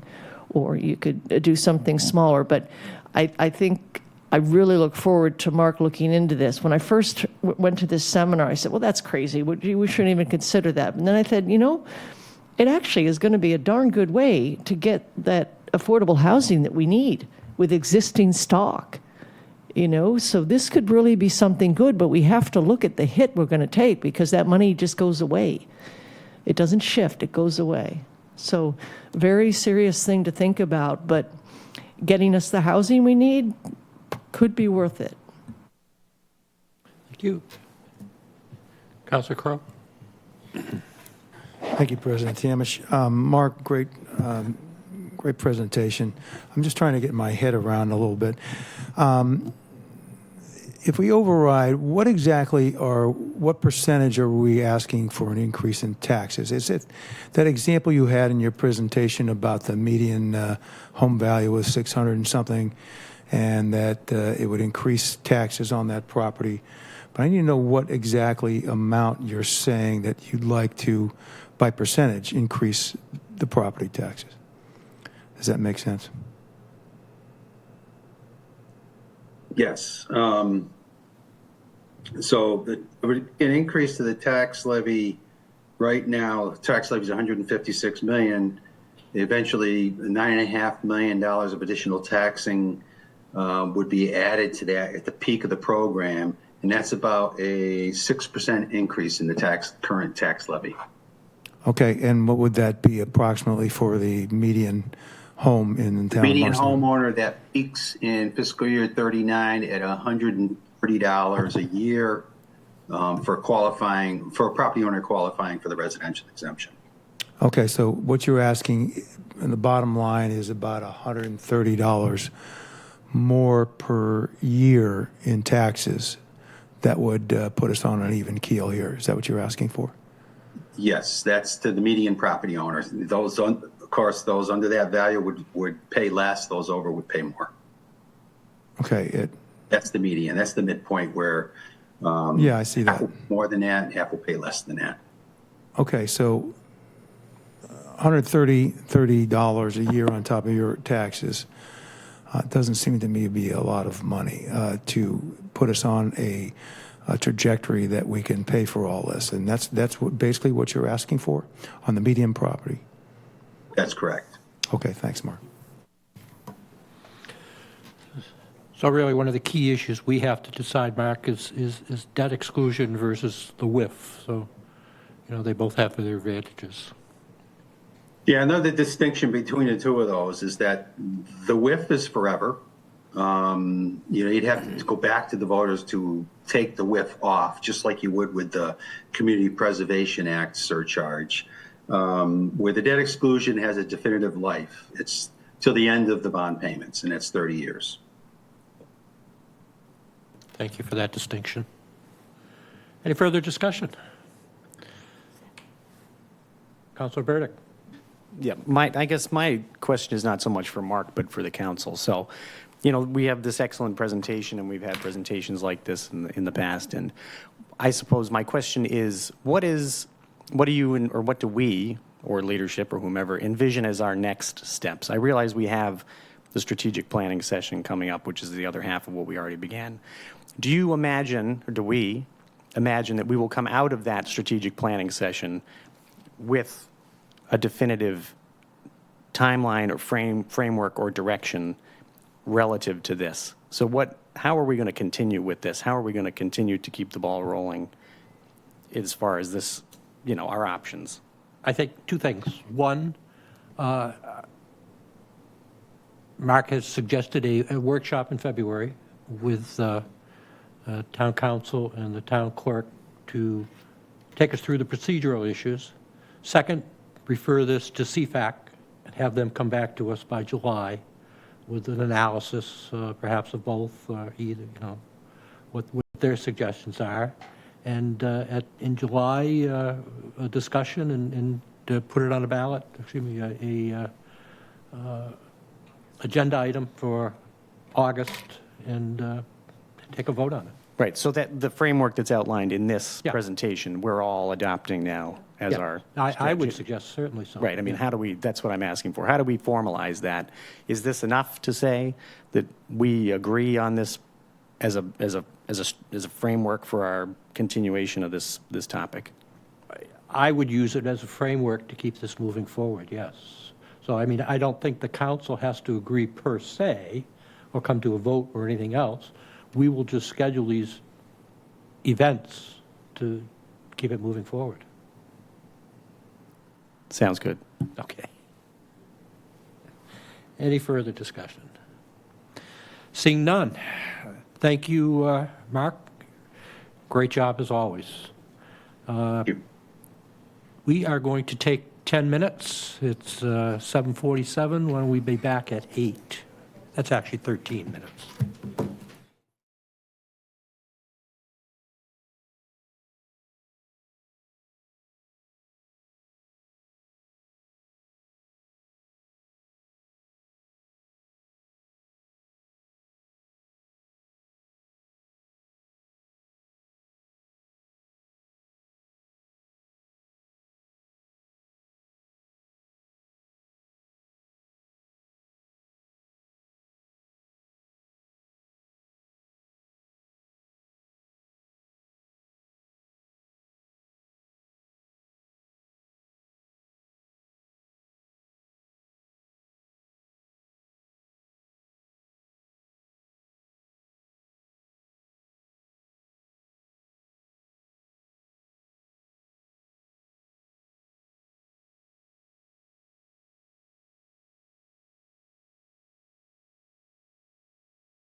If councilors could take their seats, please, we will resume.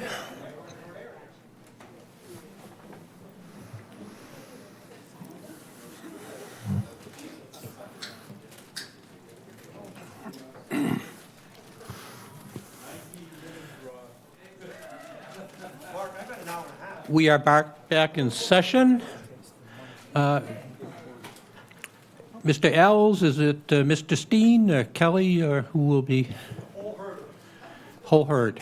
Okay, may the herd approach. Are we ready, sir? We are. Good evening, Mark Ells, Town Manager. I'm going to turn this over almost immediately to Public Works, but I just want to thank you. I think the last time we were up here was from about 2015 snowstorm on. DPW looked closely at our procedures during snow events, modified significantly, but I think the last update may have been 2017. So thank you. It's time that our public and you all get an update on our snow and ice program. Thanks. Thank you. Mr. Steen. Good evening, Town Council. My name is Rob Steen. I'm with the Department of Public Works. I'm joined tonight by, on my left, Griffin Bowden, the Town Engineer. On my right, Kelly Colopy, who is the DPW's Communication Manager and is here to keep me from saying anything colossally stupid, and Sean Jones, who's the Division Supervisor for the Highway Division. So as Mark mentioned, we're here to talk about snow and ice, and that's a topic that we could talk about literally for hours. So when we sort of thought about what we want to do here tonight, and that's why we've titled this Snow and Ice 101, this is meant to be an overview. We're going to sort of wave top a lot of things. If there's topics that you want to do a deeper dive on, we can certainly come back at other times and have further discussions about them. But hopefully this will give you a sense of what our program is and how we go about it. I got that. Okay. So the outline of what we're going to do today is here. We're going to go through mission and goals. We'll talk about our responsibilities that we view. We'll talk about sort of our philosophy to that. We will talk about resources. Cost will be part of that. I know I've heard questions about cost. We will discuss that. And then there'll be an opportunity for having just an open discussion and any questions you may have.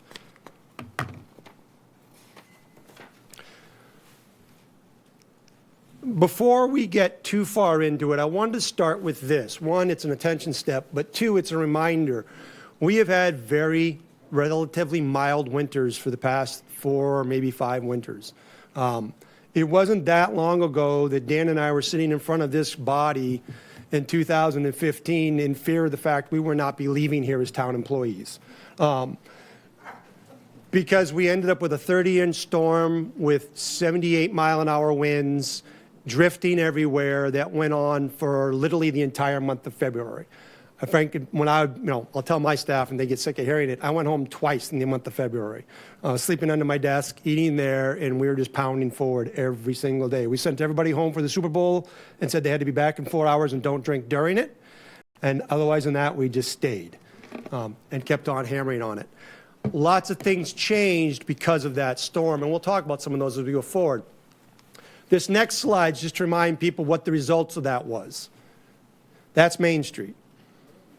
You'll notice Main Street is 1 lane at that moment. And there is a lot of snow around. And you'll see other Juno pictures as we go through here. But it's just a reminder that it's easy for us to sit here and talk about our, how we've staffed up or how we've built up for a 4-inch storm may not make a lot of sense, but there's this thing out there that we need to still be able to potentially deal with at some extent. So the mission we have as we approach a snowstorm is to remove the accumulated snow and ice from town and county and most private roads, municipal parking areas, and some town sidewalks and bike paths as rapidly and efficiently as possible. Safety and mobility of the community is of the utmost importance. During an event, the goals we have during an event are this. The department's goal is during a storm is to remove snow and ice to a sufficient width and depth to allow the public to travel at reduced speeds throughout the town. So I want to emphasize that during the event, i.e. as snow is still falling, we are just trying to keep roads open. They're not pretty, they're not wide, and you will have to travel at a reduced speed.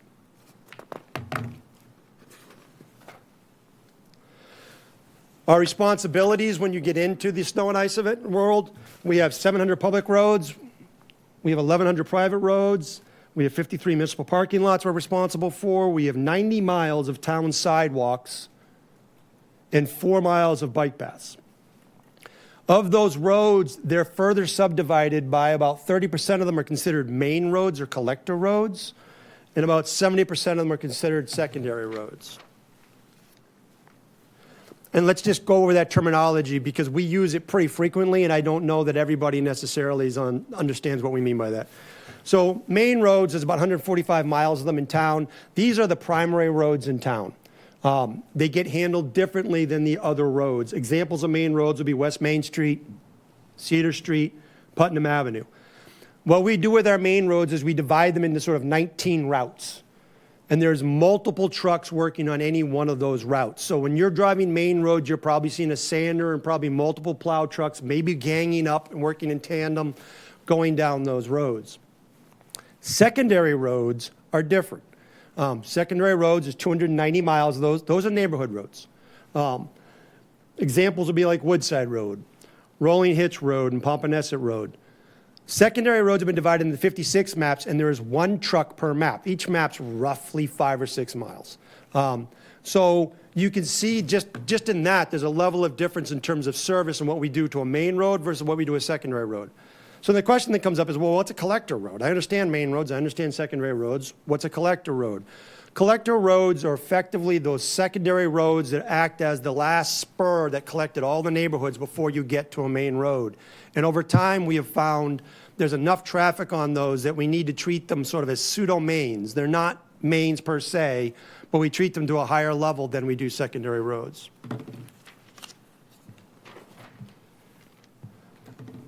I want to spend a second on this picture. So anytime we're dealing with snow and ice, there's a balancing act that's going on. And it's sort of a three-way balancing act if you want to look at it very broadly. You have safety and public safety. That's obviously the primary mission. However, we acknowledge the fact that there's a cost that goes with that, and there's an environmental impact that goes with that. How those all relate together is important, and I can't tell you the number of times Dan and I are sitting here discussing about a strategy coming up, and all three of these are starting to get pinged off each other. As an example, if we want black pavement everywhere, we're going to use a lot, and I mean a lot, of salt. That has an environmental impact, and that has a cost impact. So there's always this balance that we're trying to do between getting the roads open and safe at an environmentally sound way and a cost-effective way. As we're looking at a storm rolling up the coast, the things that we're thinking about is we're looking at the forecast, we're looking at potential snow accumulations, but we're looking at intensity, how many inches an hour, and we'll talk a little bit later on about how that matters and why that matters. That first picture I showed you of Juneau when you really couldn't, that was from my ERC, and I couldn't see my gas pumps, and those of you that know my setup, they're probably from me to the flag away, and I couldn't see them. Well, if I'm in a plow truck in the middle of all that, I can't see where you stop. You can't go. So intensity matters, and when intensity is coming matters. Winds. Those of you remember Juneau, remember that out by, for instance, the Barnstable Airport, the drifting that was going on out there, we ended up having to camp a loader out there doing nothing but those drifts at 149 because the winds were so high. Temperatures. Before, during, and after matter. Why is that? Before, that's going to dictate my road temperature. So if it's been 50 degrees rolling into this, and if that road's above freezing and warm, then I know my first bit of snow is probably going to melt off of it. If it's been 0 and snow hits it, it's not going anywhere. During the storm, if it's warm and wet and then going to turn cold, that's going to affect how we're going to approach that storm versus if the storm is cold and staying cold or cold and going warm, which is some of the earlier ones this year. We had cold go warm, which are nice because basically warm solves all problems. So all of that comes into effect, but we're also going to look at sort of time of year. Sun angle matters. It may be cold in March, but that sun angle's got a whole lot more melting power than it does today. Days of the week. Are we in a weekday? Are we in a weekend? Or are we on the first like we did just recently when no one's out and about? Do we have schools that we're worrying about? Timing of the storm. Is it going to happen so that I'm trying to move my crews around during rush hour? In which case I'm going to probably have to pre-stage before that because I'm not going to be able to move them around if there's a lot of traffic out on the road. Contractor and staff availability. Is everybody available? Inevitably, the answer to that is no. You have people that are down for injury. You have people that are down for things like paternity leaves, et cetera, or on vacation. You have contractors that are down. You have contractors that got caught and they're off Cape and they haven't gotten back. All of those come into the mix in terms of what we have available to us. Salt equipment and salt and equipment availability, that sort of thing. And then this last one, public and leadership's reaction to past storms. This matters to us because really the only feedback loop we have is that, and so what we hear then gets incorporated into the thinking going forward into the next storm and the next storm and the next storm. And you'll see that over the past decade and a half or so, that has increased our response, but probably has also increased our costs, because that's the only feedback loop we're getting. So if somebody calls and says, hey, this is awful, this is terrible, this is why, we're going to go figure that out and try to not be that way because we, like everybody else, don't want to be awful, terrible, and we want to try to do a good job. Okay, so tools in our tool bag. We've got a number of ways that we can respond to an event as it's coming up. The first is an ice watch. And what this is look, the temps are flirting with something that we think we're going to probably need to go out and salt. We don't necessarily know that, but probably the wise thing to do is bring in 3 leadership people that are going to come in. They're going to drive the town at the time we think that it's most pertinent, generally 3 in the morning, and take a look around and see, do we really need to salt or can we get away with not salting? Again, trying to balance environment, safety, and cost. The next one's a flat-out ice call. That is, we got black ice in the road. It happened yesterday at 10 p.m. We got black ice in the road. We need to get out and spread salt. That's all that is. The one after that's called main road. It's actually scraping. I misspoke there. I shouldn't say plowing. I should say scraping. What that is not the main iron coming in. That is just the salters putting a blade on the front and then scraping off whatever's in front of them as they're going through. It's not as thorough of a plowing job as when we do main road plowing, but it does remove some stuff. So if you have like an inch and a half, you can get away with a main road scrape with salting on mains. After that, you're into a sort of a full-on plowing event. And most of the rest of this discussion is going to be sort of talking about full-on plowing events. When that happens, we're going to stand up the Emergency Response Center at the DPW.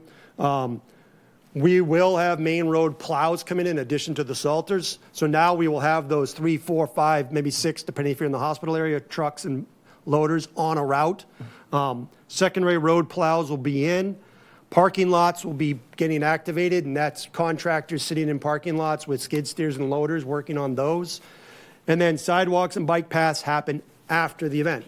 And I'll talk about this again, but one of the reasons that happens after the event, and particularly this year, one of the reasons you're seeing less service this year quickly, is because the same exact contract, all contractors are having problems finding people, particularly drivers. The same exact contractors that do our sidewalks are also doing our secondaries. So they're doing secondaries, and we're probably keeping them for pretty much 24 hours or so. They're going home and sleeping, and then they're coming back to do sidewalks. And then we can talk about the one that happened on the first. What really effectively happened was by the time they got back, it was all a sheet of ice. It was 23 degrees when we left, and it just dropped from there. So we would have just been bouncing around on top of a sheet of ice at that point. There was very little we could do with it once we got to that stage. In the past, we had the luxury of having independent contractors that were doing sidewalks that were not the same contractors as secondaries, and you could deal with them almost simultaneously, particularly in the village center areas. That's not the case this year. So when we came out of Juneau, one of the comments to that feedback loop we heard from people was, we don't understand why you had a hard time with Juneau. It's snow. You deal with snow all the time. And what we realized at that point is that we did a poor job communicating expectations and telling the community, look, one storm is not the same as another, and that you should have different expectations depending on the storm. And you've probably seen that snow and ice brochure that we've been putting out pretty much since Juneau. I think we started in 2015 with that thing, or 14. And what it does is it breaks the storms into 3 basic categories. And really the point of that is to say, hey, community, we're in this category. These are sort of the outcomes you should expect. These are the things you're going to potentially see as a result of that. How those categories get divided up is by when gear no longer works. So when you go from category A to category B, all my secondary trucks are no longer effective. At 18 inches of snow, they can't move it. They start to slide off it. They start to get stuck. In Juneau, at the beginning of Juneau, Bob Lovell, Cynthia's husband, who was one of the more experienced guys we had, was out in a secondary truck, stuck in a map for 6 hours and said, Rob, we ain't going anywhere. We can't move this stuff. So that became real obvious that there's some storms certain gear doesn't work in. When we go from a Category B to a Category C, my six-wheelers are no longer effective. They're running into the same thing. They're hitting off on a bank and they're just sliding sideways. They're not able to push it anymore. And then we're in a Category C. Real briefly, the difference between them, Category A is a normal storm. We're going to get 2 to 18 inches of snow. It's going to be less than an inch an hour during that period of time over 24 hours, and it will be less than a 24-hour event. The vast majority of what we see is this. Category B is when we're going to get above 18 to 24 inches of snow, but again, only over 24 hours. Again, less than an inch an hour of snow. And what we're going to do is we're going to be pulling out of the parking lots. We're going to be putting those rigs onto main roads. We're going to be pulling out of secondaries because we're not going to be able to do anything besides rescuing stuck plows. And we're going to focus on those main roads. And we're going to keep the main roads open the best we can. When the event ends or when we can finally get back into secondaries, we'll go back. But if you remember right, we ended up having to go back into loaders because basically at that point there was so much snow in there we couldn't deal with it. Category C is life safety. During Juneau, we had rigs, ambulances, with people and patients in them that were stuck, that couldn't get to the hospital. We were rescuing with loaders, ambulances with patients in them. We sat down after that storm and talked to the county and said, we are going to prioritize some hospital routes, and if we ever get to a Category C again, that's what we're doing. Anything else on top of that's benefit, is a Benny. But what we're doing is we're keeping open the routes to and from the hospital with basically loaders at that point, because really that's all that's going to be moving, plus some of the Oshkoshes at this point. So those are the different categories. There's timing that goes with each one of those. If you get the brochure, you'll be able to see that. I did, and the issues of time, I'm not going to go through all of them in any more depth, but just know that they exist, and that's why they exist. Plowable levels of service, possible levels of service. This is not a pictures from here, but I think it's illustrative. So if you look at the bottom right, which is sort of, we're not doing anything to the road, and then if you look at the top figure, that's a road that's black running water, what we call black running water, bare pavement. That's been plowed and salted repetitively to get to that. In between is what's called hard pack. The one on the left is hard pack after the sun's been on it for a little bit. The one on the right is hard pack just in general. Having grown up in the state of Maine, this was the steady state of things. We had hard pack. That's also when sand gets used, because what sand does is provide traction on top of hard pack, and that's about the extent of what it does. So if we're going to go into a performance planning where we're going to have hard pack routinely, then sand becomes viable. But to date, what we've heard for the community is they don't want that. That hard pack is not something they want to be seeing or dealing with. So we've pivoted more to more salt, more plowing, trying to avoid that from coming about. Just generally in terms of plow techniques, since we're talking about salt, what salt does is it lowers the melting temperature of water, as you guys know.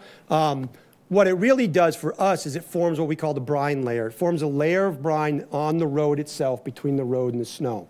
What that does is it prevents the snow from adhering to the road.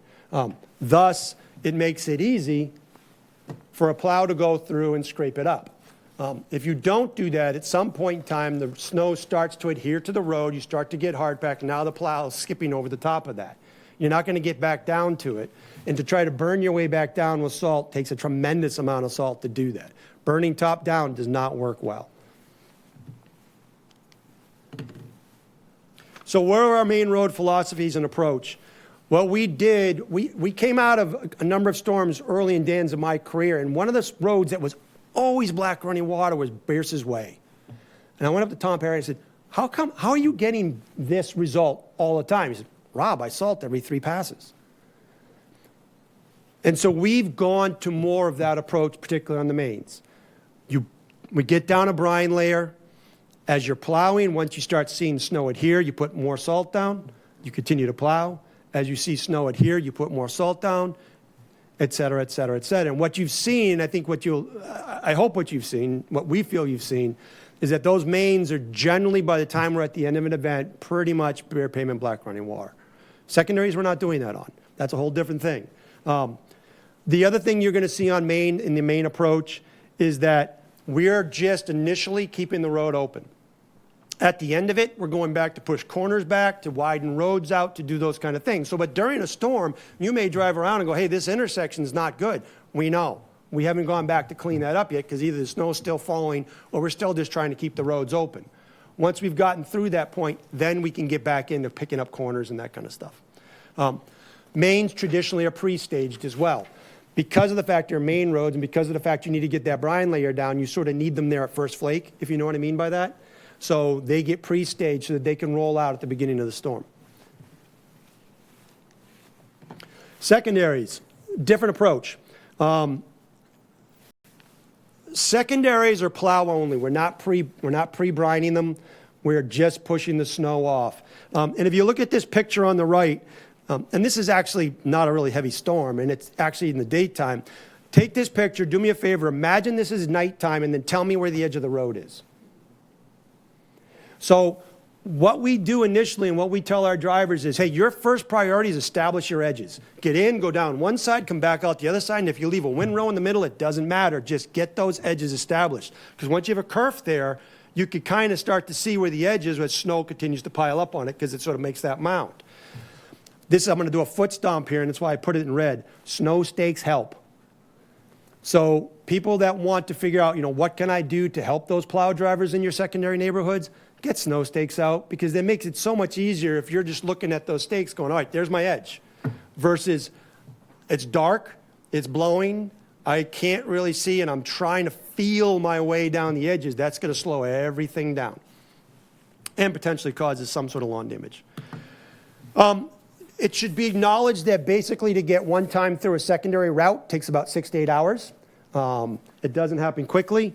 And then if we're going to have a high intensity storm, i.e. inch an hour or more, then we're going to pre-stage the secondaries. And the reason why that is because, as I said, there comes a point in time when secondaries are no longer effective. If we wait and get too much accumulated in there initially, that's just a problem. If we're going to have that kind of intensity, we need to be ahead of it and just hitting it.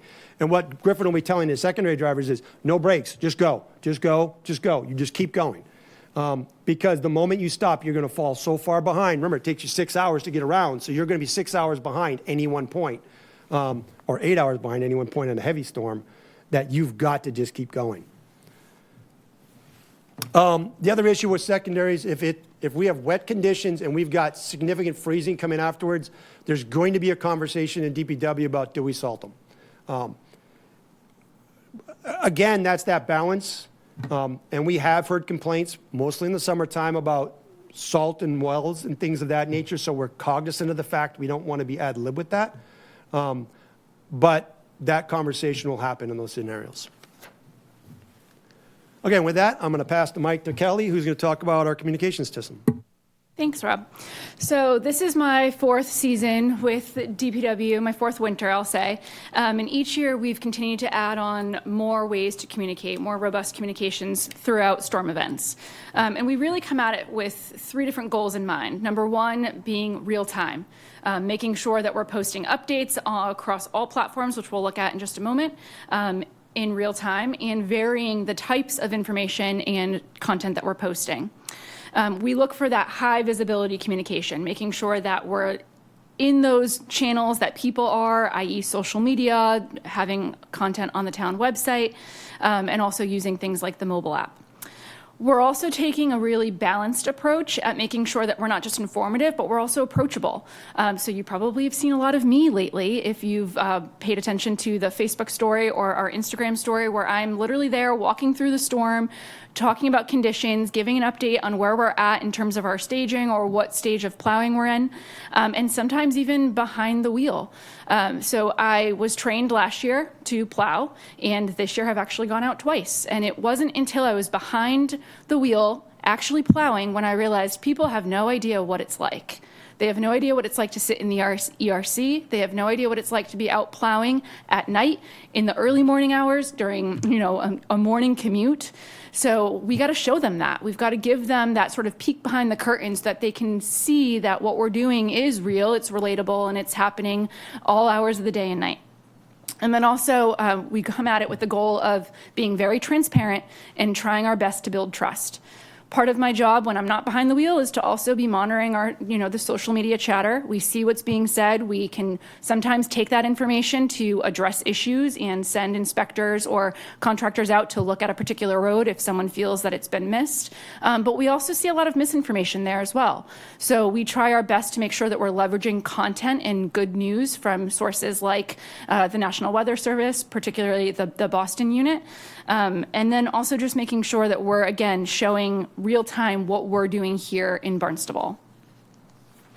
So I mentioned different tools. We have quite a few in our toolbox, and for the most part, we use about all of these with each storm event. There are some certainly that are more reserved for emergency matters, but the first thing is as soon as our emergency response center is stood up, we've actually engaged our ERC. We put the storm alert banner on the town website. So this is available on the homepage of the Town of Barnstable website, and we keep a running sort of chronological list of updates throughout a storm event.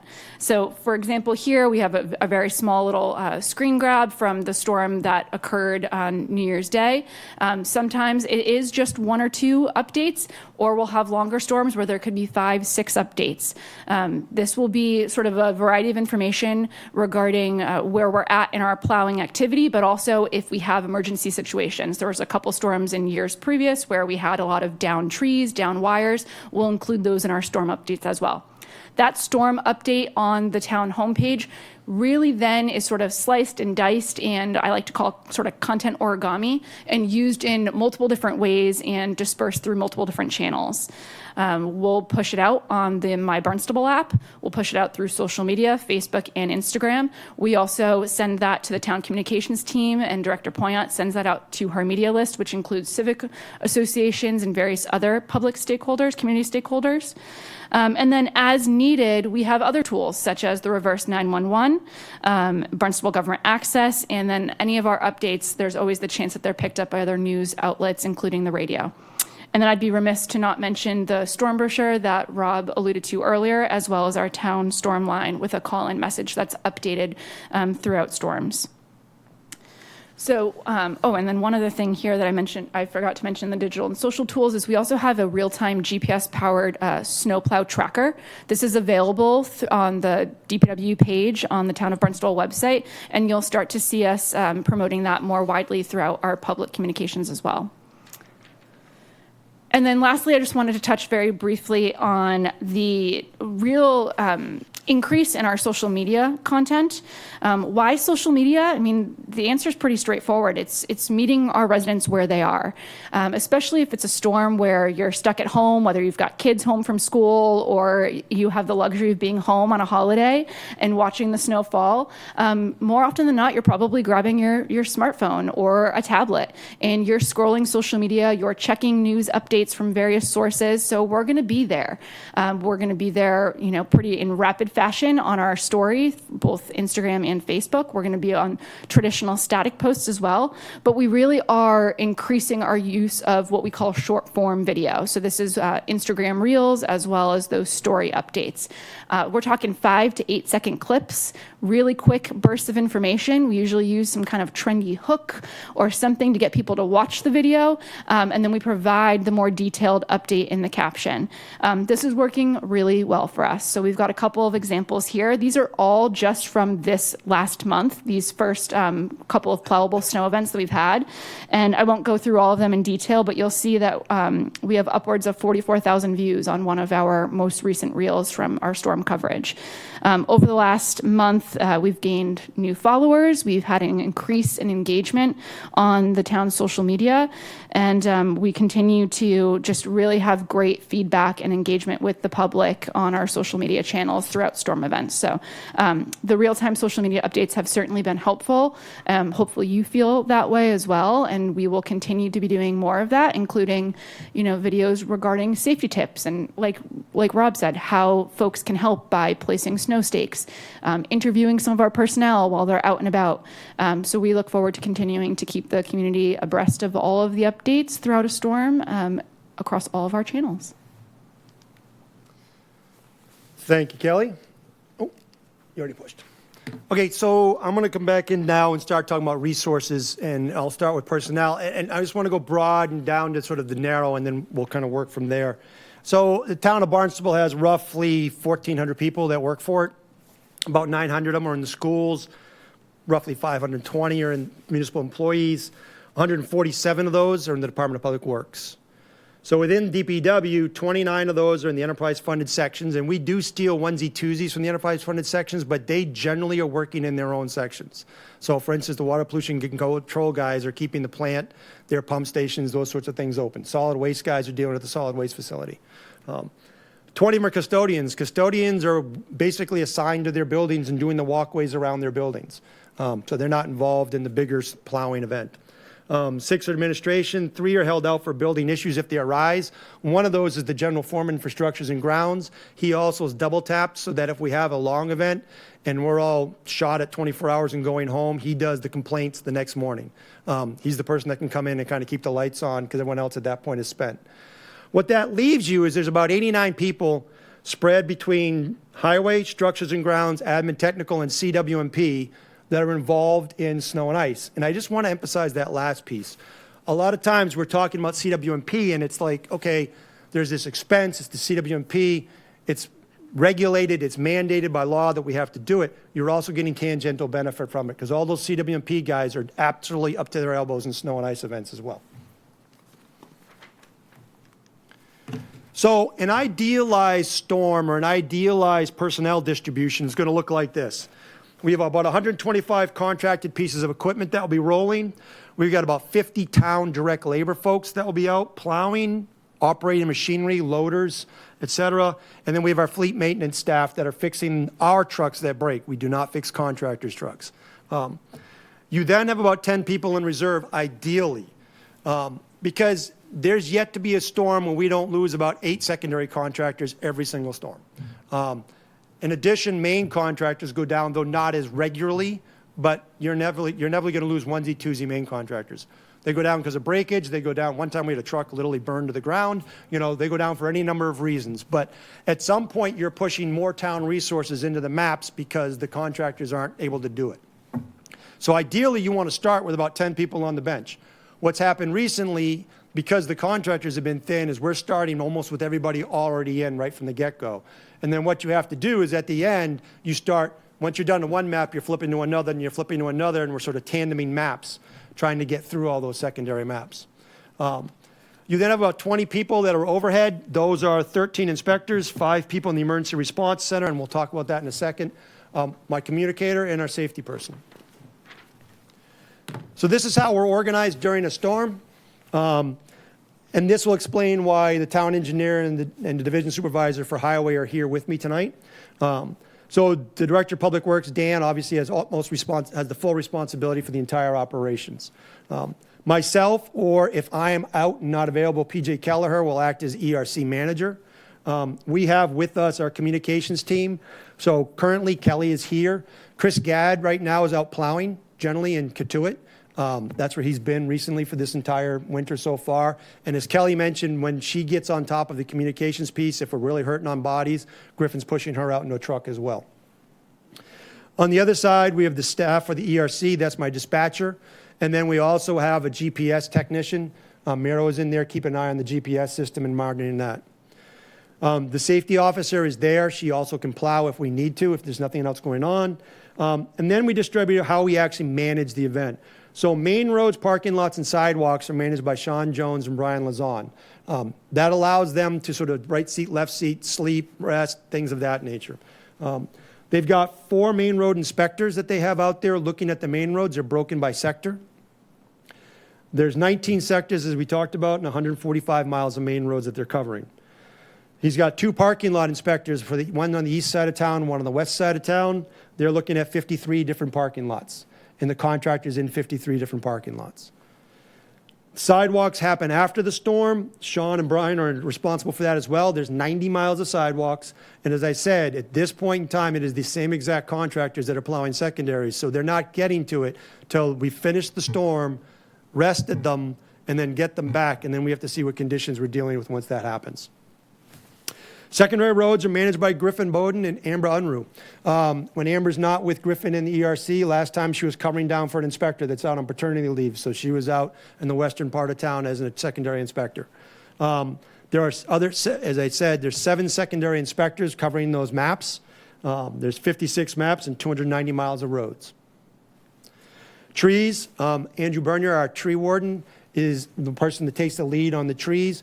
A lot of our tree guys are pushed into plowing at this point in time. So we also have an on-call tree contractor that's there with us, particularly if we're looking at a storm where higher winds or wet, heavy snow, where we think we're going to get trees and wires and have a lot of that, we bring them on board.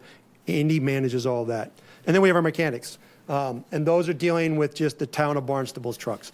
So this is how we're organized at any point in time. Once the ERC stands up, this team comes into place, and a number of people are involved that normally their day jobs really have nothing to do with emergency response or snow and ice. Costs. I've listed the first 6 storms here. I think probably the best way to have this conversation is with the takeaway box. So if you notice the box, it's surrounded in red. Really, any sort of ice event, which are those 4-hour events going out to deal with black ice, it's $35,000 on average. That's what it's going to cost to do that. If we're going to go for an ice event, it's going to be about $35,000. Plowing events are really more time dependent than snow dependent. So, for instance, that first storm you can see cost us a little bit more than $500,000. It's because it was 32 hours long. Because there was a break in the middle of it, and then it came back again. So, length of storm makes probably more difference than snow depth, though snow depth can affect length, if you kind of know where I'm going with all of that. What it really comes down to is it's about $15,000 an hour when we're out plowing. Our contracts are all 4-hour minimums, so at the very minimum, you're spending $60,000 anytime we go to plow. The reality is it takes 6 to 8 hours to get through a secondary route. It's probably 10 hours at a minimum to get through a plowing event, so it's really more likely $150,000 at a minimum when we're going out to plow. So as you're looking at sort of when we respond, how we respond, and back to that balance of cost, safety, and environment, these are the costs. $35,000 to go out and do a salting event, $15,000 an hour, with probably really a fair way of saying it's $150,000 minimum to go out and do a plowing event. Okay, so let's do some takeaways. And I promise this is my last slide. So I've been here for 13 years now, and there's a few things that we've noticed and that I've noticed throughout that time. One, the town is becoming much less tolerant to hardpack and much less tolerant to inconvenience, and is demanding a higher level of service. I'm not saying you are, I'm saying that's that feedback loop we're getting coming off complaints and individual calls. That means more sand, no salt. More salt, no sand. We go out earlier. We're plowing secondary roads at 2 inches. A number of communities when I started this didn't plow till 3 inches. We're remaining until the snow ends, even if there's only 1 inch left. Griffin and I have had a couple storms already this year where he's like, Rob, forecast has only 1 inch left. We're allowed to be out. We don't even plow unless there's 2. Why aren't we going home? And it's because we've already started, and the moment we start and then don't finish, we're going to get barraged with constituents saying, you didn't, there's an interest, what? So we're responding to that feedback loop. Good, bad, or indifferent, that's what we're hearing. And we're salting secondaries, as I said, more often than we had in the past. Our program is highly dependent on contractors, as we've talked about, and contractors are becoming very difficult to secure. Every summer, Sean goes out and canvasses not only the state's rates, but every other town's rates for contractors, and then we set market. And we still have a hard time getting the contractors we need. And what we're hearing this year, particularly from them, is particularly a lot of the landscapers and stuff, they can't get their drivers. They've lost a lot of their workforce for various geopolitical reasons that I've got no control over. And so as a result, now they're hurting for people too, so which makes it even harder to try to get them in and get them out. Now we have basically the same teams doing sidewalks and secondaries. That's why we are where we are. And that's pushing more and more town employees into the game. So that bench that I want to have when I go into a storm, I'm not having anymore. They're all in. And so the moment something breaks, the moment someone falls out, we just got to wait that adds time. So you can kind of see how that all works together and creates the situation that we're in. The last piece, and I want to foot stomp on this, we have, as I think you saw, about 89 people that can do this, and we're in. As soon as we're all in a plowing event, we're all there. Anybody I've got's there. 24 hours later, they're spent. Now, I heard the stories when I first got here. Oh, we did 40 hours and I drove home and I saw a pink elephant and hit a tree. Okay, we're not doing that. So 24 hours, we start cutting things off and saying, we got to do something different. We got to start sending people home. I don't have the resources, and we don't have the resources to do 2 different crews at the same level of service. Our fear is we start to see a storm, and if we do, that's got a long duration storm, what we're going to probably end up doing is splitting AB, blue, gold, whatever you want to call it, and just providing much less service, longer time, but steadily, versus a burst of service, 10 hours sleep and get back, a burst of service, 10 hours sleep and get back. That's what we ended up doing at Juneau for cleanup, is we broke into a blue gold and we just stayed forever and stuff. So I say that not as I need you to fix the problem. I say that just to, look, if I'm ever sitting here after a 48-hour storm and you're like, what happened? I just want everyone to remember 24 hours we're out of juice. And with that, this is our newest plow rig. We consider this our aerobic plow rig. For those of people that are interested in health and fitness, we have this opportunity for people. And we're always very interested in seeing if anyone wants to come join us on that. And what are the rates for that one? Much less, much less. And with that, I'll take any questions. We could save some money with that one. Thank you. Thank you. Great update. And having been out in Juneau, I remember it very, very well, to say the least. By the airport there, the front end loaders were picking up cars literally and moving them out of the way because they were stalled out and couldn't move. So it was quite a storm. Again, thank you for that. Tremendous amount of information again. And, I don't think there is an easy answer. I mean, you only have limited staff. The contractors have limited staff. And, we want everything done immediately. If not yesterday, and sometimes that just does not happen. But thank you for what you do. Any questions? Betty, Councilor Lutke, excuse me. Yeah, that was a great presentation, very informative.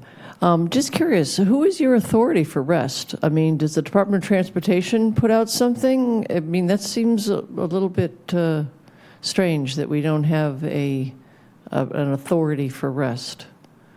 So, can I skip that question?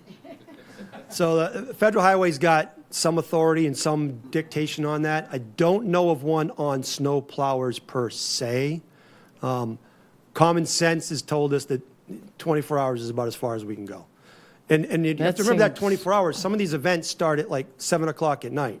So the team has worked all day long during their day job. They go home and take a nap, and then they're back at 7 o'clock at night. And if it goes 24 hours after that, it's really longer, even though they had that nap in between. We're cognizant. I understand. I don't have an option short of doubling staff or doubling contractors. And as I said, we're having a hard time getting the contractors we're getting. Yeah, I mean, and we're not alone in that. Every other community is as well. Yeah, that just seems very, very, very dangerous to not have, a very strict policy on rest. But and you said you can't get the contract. You used to be able to do the sidewalks simultaneously. I mean, we started out with the public comments on that. Mm-hmm. Is that just because they're just not there? We just didn't get them this year. I mean, basically, it's we put rates. We try to top the market on our rates and put them out, and then hope to get in the staff that we need and the contractor group that we need, and we didn't. Now, how come you restrict yourself just for your life? Like you have Kelly out there. Running a plow. Why couldn't you reach into the rest of the town of Barnstable? Reality is DPW workers all have in their job description must be available for emergencies.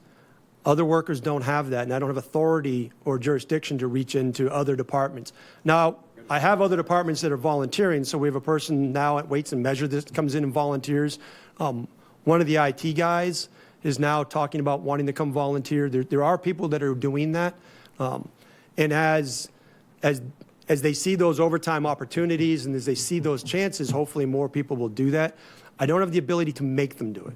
Well, that'd be something, I don't know, I'm looking at Town Manager Els, something to put out to, your military, our military. We used to have augmentees for everything. I mean, everybody was busy, but you would augment. Everybody would help everybody else, and you'd learn that skill. So it seems like maybe we could reach a little further out and get some other people. Maybe some of the folks sitting up here could drive a plow. We got the aerobic one.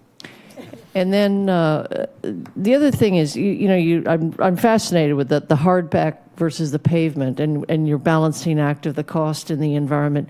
A hardpack to me seems very drivable. I'm not sure why we've basically kind of ceded that ground. Why don't we stick with the hardpack? It seems environmentally friendlier. It seems very drivable. I'd like to answer that this way, is that, again, the feedback loop we've had to date is what we hear. And so lacking any sort of guidance from authority above us that says hardpack is acceptable, and so when people call and are upset about it, direct them to us, we're going to try to accommodate what the community and what the constituents are asking for the best we can. So that's why we've gone that route, and we've been doing that steadily over the years. We could certainly go back to saying that's no longer something we're going to do, but I can promise you we get calls now when there's hardpack on anything left on the ground. What does that do to your costs, Rob? It's more salt. Oh, sorry. I don't know. I mean, I grew up in New England. I mean, a hardpack is fine, like you said. I don't know, again, why we ceded this. I don't know. Well, I'll answer what Rob isn't saying. The town council was not satisfied that we didn't have black pavement. We modified from when I was director of public works to what they are doing. It tremendously increased the cost. They weren't satisfied because the public was not satisfied. So they were responding to their constituents with people calling, saying exactly what Rob's been describing. We did many discussions here before town council, modified their ops, and now we move at a smaller or a lesser amount of snow on the roads. We use more salt on the roads, and we try to satisfy the people who are not satisfied unless they can go out, snowstorm or not, and do their normal routine. That's why that occurred. Was not staff recommendation. Okay, well, maybe this council needs to discuss this. I mean, we just had a presentation about costs, finances, cuts in services, and here we have this. I don't know, I would like to have a discussion maybe about this. Sure, we certainly can. I don't know, who grew up in Florida here? I don't know. Hardpack is fine. I've been wondering too. I see, like you said, there's just, what are these streets? Where's all this water? It's like you're on this watery street. Yeah, I'd rather have some hardpack everywhere and get some hardpack on those sidewalks too, versus having these roads. That's ridiculous, I think. Vice President Clark. Thank you very much, President Tamish. Thank you for the presentation. I very much value the work that you've done for our snowplows, and I concur with Councillor Lutke that I tolerate a hardpack. I think it's charming and reflective of New England, even if I have to tolerate a couple of unsatisfied constituents. Could you let us know about, in general, what does the cost of snow plowing do at holiday time and how it impacts the budget? Thank you. Differential. So, I mean, where it would impact would be on the employee labor side, and I'd have to go back and look at the contract to see what the differential there. I think it's still a time and a half overtime. So I believe it's the same regardless. It doesn't. The contractors, it's transparent. It doesn't matter what it is or not. Mr. Ells. Thank you. Sorry, I didn't answer all the questions. We have worked with all staff before to allow them to come in. Rob identified correctly that DPW staff says essential. Beyond that, in some cases they are assigned during events to other responsibilities, but we have opened it up to that. But again, it could occur. Most of the storm events are snow and black ice events that we deal with. The big events, but we need to make sure we build that into the program. So I just want you to know, yes, we've looked at that. We've used it at times. It presents challenges, quite honestly. But that's all. So that is something we can look further at. And I just wanted to make sure you knew that. Yeah, and could our volunteers, I'm talking about our work-off program folks, and seriously, could we do that? We're town employees. Town councilors? Yeah. I don't know, and I don't know what license you need to hold, and you would have to be trained, and et cetera, et cetera. It's not just because we drive cars doesn't mean we can plow for the town. So we really need to think through that, but in a controlled situation, we have gone beyond the standard DPW. But that's vacillated, how effective that is. Just a war story on that front, and I'm sorry, it's just me. So we're in Juneau. I'm standing in my ERC. In walks John Norman, who's actually a counselor at the time, who was driving a backhoe for Bortolotti or somebody of that nature. And he was out there just bailing away with his backhoe throughout that storm. And then Dan and I ended up in front of here. There's a long line of people that weren't happy with us, and he saved us. Because he said, guys, I was out there. This was not a normal storm. The fact that he had been in the middle of it and been up to his elbows with it with us was of a real benefit at that point. Thank you. Councilor Levesque? Thank you, President Tamish. I just remember having discussions in regards to the hard pack discussion, having been, council for a few years now. And what I remember, and of course, living here for about 30 years, on the secondary roads, when you get an inch or two of hard pack, it's not necessarily a big deal. But if you just talk about, I have vivid memories of a 4-inch hard pack on West Main Street, and then when that starts to melt, and people are driving over it, and school buses and things of that nature, it was a minefield. And I know, and at that time, my first thought was, people aren't doing their job necessarily. And I did call my friend John Norman, and I said, look, I want to make sure I'm thinking about this right. And he goes, it's the policy of the town to allow hard pack at this time. And he says, and that's what happens. And it's easy. I mean, you showed a really pretty picture of the hard pack, right? But I think we should take a picture of West Main Street, looked at that day, and how it was a minefield.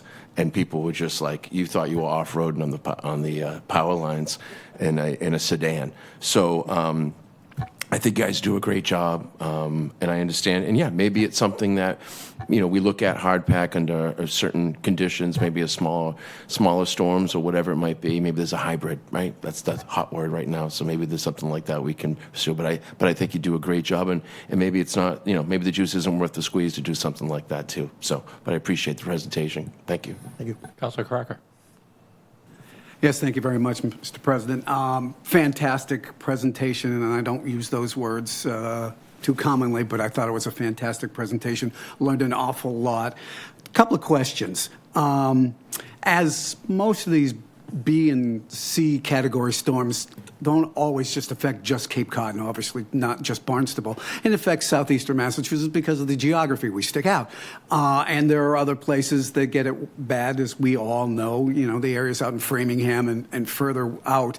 I'm wondering what your communication is with the state, with Framingham, basically, if we have a big B or C storm and it affects other parts of the state. So basically, our communication goes back through the county, and the emergency manager for the town is the police chief. So generally, when we get into those big storms, like the one, like with Juneau, I was talking to Chief McDonald routinely.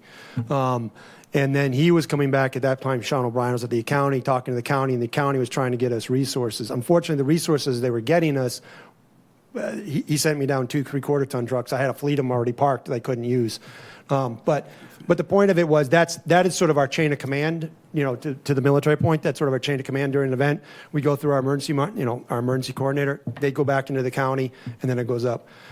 That's when we do that. The same thing happens when we have wires down. We're going back through that same route when we have wires down, trying to make sure that the utilities know what's going on. One other quick question. I think this might be more up with Kelly. A lot of people are cutting the cord with regard to cable and are now streaming. What's your situation with people who no longer have cable and can't get the town channel? I mean, I obviously see the mobile apps and things like that, but are you doing any streaming? Yeah, so I guess what I would consider streaming would be more like the Instagram story, or the Facebook stories. So we don't really leverage TV by any means. Most of our digital communications are really focused on things you would access off your mobile device. So the mobile app, and then Facebook and Instagram being the primary social media platforms that the town leverages.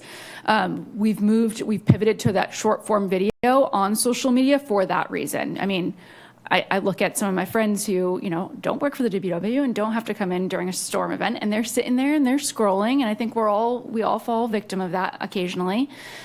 So that's certainly been the mode that we've taken in terms of leveraging video, is short form video on social media platforms. Thank you. Thank you. Yeah, go ahead. Lynn Poyant, Director of Communications. I just want to say that one of the reasons why we have the storm line is because we have a lot of elderly residents who do not have any kind of technology. And so they want to call a line and get the information there. So we make sure that we cover it that way. Those that do have technology that are not using Facebook and other Instagram, we do have live streaming available on our website, which streams our channel. And during Juno and other activities, we actually created a crawl that went across the bottom of the TV screen so that people would know what was going on, what category storm things are, and things of that nature. So we know that one size does not fit all in communications, and we try to reach in many ways. Thank you. Councilor Sheingold. Yes, great presentation, very informative. A question about the sidewalks. Now, is the town responsible for clearing the snow off all the sidewalks? Do any businesses, do they have any responsibilities? So, as we understand it, we are responsible for it. I know there are communities where the person that abuts the sidewalk is responsible for it. That's not the case here. Okay. Is that something that's been considered? Not at our level, no. I think that'd be more of a policy conversation that you guys might have. Yeah, I lived in such a community that the abutters were responsible for cleaning the sidewalks, and maybe that's something that might be considered. Yeah, I think one of the huge issues for us, as opposed to a lot of communities, would be that with the number of seasonal homes that we have, right, that you're going to have clear snow, right, et cetera. But yeah, it's certainly something that can be discussed. Okay, maybe the businesses or apartment buildings. Yeah. Councilor Keene. Okay. Thank you. And just to kind of add on to that, I've certainly seen it where the requirement is that an abutter does it and then they don't, and so it's not done. And yeah, you can fine them, but it still means that people don't have a sidewalk. Exactly. All right, any further discussion? See none. Thank you. Great presentation, and thank you for being out there. Okay, we will move on now to orders of the day. Councilor Vec, could we start on that end tonight? If you could do 2026-072, please. Thank you, Mr. President. This is old business, may be acted upon by a majority vote. This is item number 2026-072, order authorizing the grant of an easement for electric facilities on town-owned land at 367 Main Street, Hyannis, as written. Second. Tom? John? There you go. Good evening, councilors. Tom LaRosa, First Assistant Town Attorney. As part of improvements planned at Town Hall, a new electric transformer will be installed. During the work, an old coal bin under the existing transformer outside Town Hall needs to be filled in. During construction, a temporary transformer will be established outside the footprint of the coal bin to supply power to Town Hall while the existing transformer is removed so that the coal bin can be filled in. After that happens, a new permanent transformer will be installed in the same location along with a new underground electric line. Prior to installing the new transformer and electric service, NSTAR Electric Company, doing business as Eversource Energy, requires that their customer grant an easement to NSTAR, which would provide them with the right to install and maintain their electric service and equipment on the customer's property. The authorization requested from the Town Council would allow the town to grant such an easement to NSTAR for nominal consideration. The easement area consists of 1,946 square feet and is shown as electric easement area on the plan attached to the vote. After the easement is finalized, DPW would coordinate with Eversource on the installation of the underground electric service and transformer in the easement area, which would be owned and maintained by Eversource. To clarify, did you say a coal bin? An old coal bin under the existing transformer. Right. Yep. And we You're don't right. want to keep that for alternate energy purposes, perhaps? An ADU. Thank you.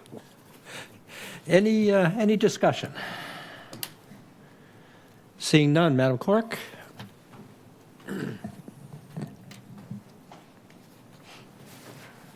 Councilors Burdick, Yes. Clark, Yes. Crocker, Yes. Crow, Yes. Deleuze.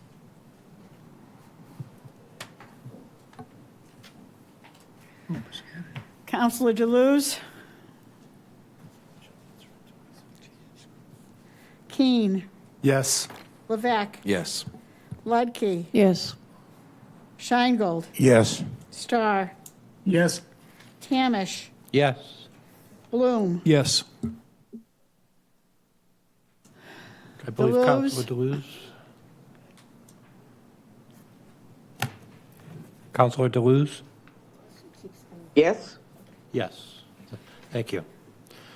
The motion does pass. Thank you. Thank you, councilors. Councilor Crocker, please, 2026-074. Under old business, item number 2026-074, under a public hearing or roll call majority of the full council, an appropriation order in the amount of $4,200 in Community Preservation Act funds for the purchase and installation of 30 hiking trail signs as written. Second. Thank you. Okay, we have two public hearings tonight. With respect to the public hearings, I'm going to announce the opening and closing of each public hearing without asking for a vote to do so. However, if any counselor objects at any time, then a vote will be taken to open and close the public hearing. If there is no objection, I will open the public hearing at this point, and I recognize Lindsay Council from the CPC for the rationale. Thank you, Council President Tamish, Lindsay Council. At the November 17th, 2025 Community Preservation Committee meeting, the 8 committee members present voted unanimously to recommend to the Town Council, through the Town Manager, the Planning and Development Department's application for $4,200 in Community Preservation Open Space and Recreation Funds for the purchase and installation of 30 trail hiking signs to mark town asset open space. The hiking signs will be installed by the Department of Public Works in the town right-of-way approaching the various trailhead parking areas. With us tonight is Jim Kupfer from the Planning Department to answer any questions or give you more detail. Thank you. Thank you. Good evening. Kupfer? Jim Kupfer, Director of Planning and Development. Just adding on to Chairman Council's comments, this is in collaboration with the Open Space Committee. The Open Space Committee has been working diligently with the Planning Department on updating the Open Space and Rec Plan, and while having those discussions, we had a lot of great conversations about our hiking trails and how to better them through signage and wayfinding.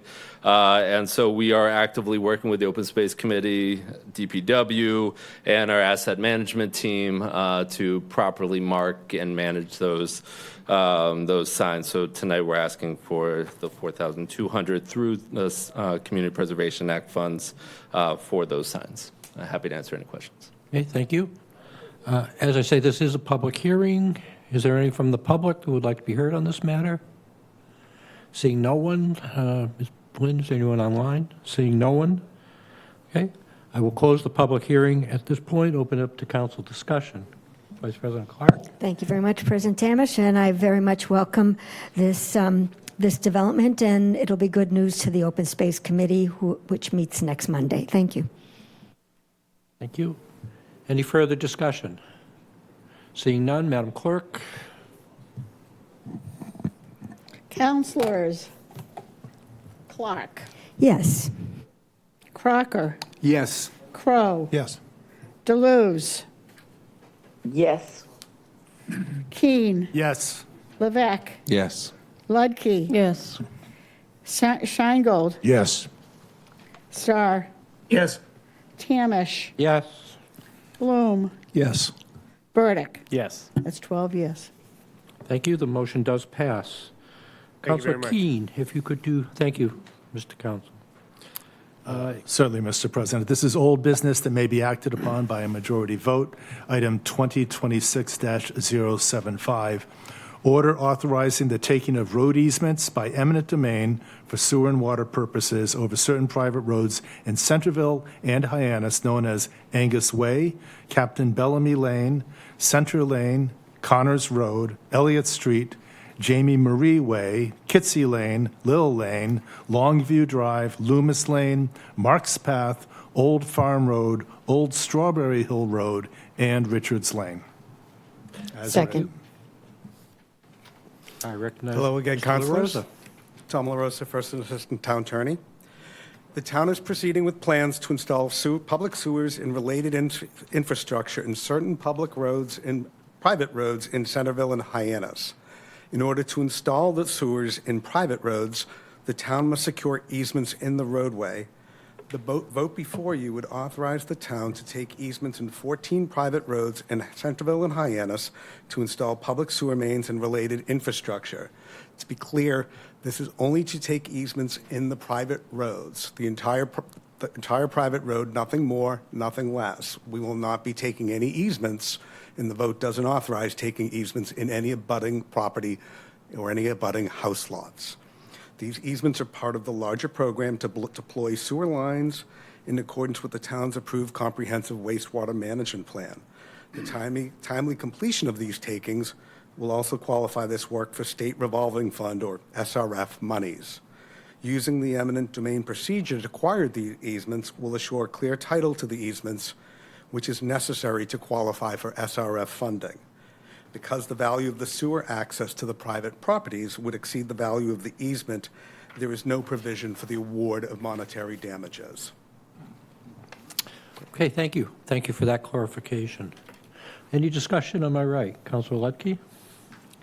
We did have that public comment earlier, and I see on the other side of this explanation here, rationale, it says any trees, buildings, or other structures located within said roads are not included in this order, and the owners have to do that within 60 days. Do we have a level of fidelity in this that we know if there are? Is that just a statement that we put in all of them? Have we done due diligence? Is there anything that someone's going to be on the hook for that? This is standard language that we have in every order of taking. In my experience so far, we've not actually had to have anyone remove any structures from the roadway. It's language we have that if we need to address it, if it does actually pop up. How about trees that may be close to the edge? Are those going to be damaged? I mean, digging for the sewer? Or? Well, I would think from DPW's perspective, and they can clarify that, I don't think we go probing to take out trees, just those that would be necessary to complete the work. Happy to answer that question. I just know in Centerville there's a lot of trees right on the edge of the road, and people are very attached to those trees. Yeah, I'm happy to answer that question. Griffin Bowden, town engineer. So when we design these projects, we survey the whole limit of the right-of-way and beyond, frankly, so that we have a full understanding of what's there. We try to design all of our projects to avoid tree impacts. Some of the roads in question, frankly, are very tight, so there will certainly, in many cases, be the need for limbing above the road to install the utilities. We do design the new sewers to be under the improved roadway, really to minimize impact outside of the improved roadway, so underneath the paved roadway. That's not to say there won't be cases where trees may be impacted. Those will be identified and they would be communicated, though. But we try to But minimize that's that. very expensive for the homeowners to have to take these trees down.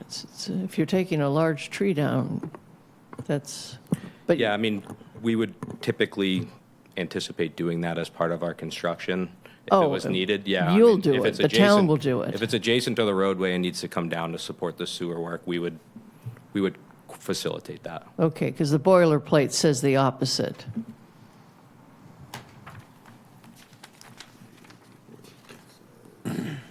That they have 60 days to remove.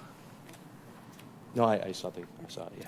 Well, I just want to make sure The order that, of taking allows them 60 days to remove. The order of taking allows them 60 days to remove it if they want, but if they don't remove it, then the town may remove it. the town may and the town will pay. But, yeah, if Yeah, so where this will come into play more often than not would be with fences and structures like that, where there are structures that are within the right-of-way, which are within the easement that we've identified, that have been placed there over time, but they may be in the way of an activity and need to be removed in order to facilitate the activity. There may be cases where trees are in that case as well. However, if we need to remove a tree in order to complete the sewer installation, we would facilitate that.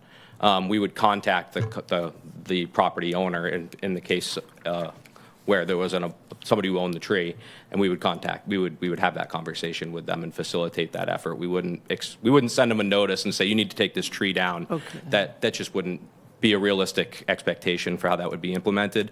But fences, we do certainly try to give a property owner that courtesy, because, we certainly want to make sure that if they've spent a lot of money on a fence and they want to have their own contractor move them, they have the ability to do so, but in some cases they need to be taken down, and we'll try to take care to do so, but people often prefer to do that themselves. So that would be probably where this language would be more applicable, frankly, for our implementation.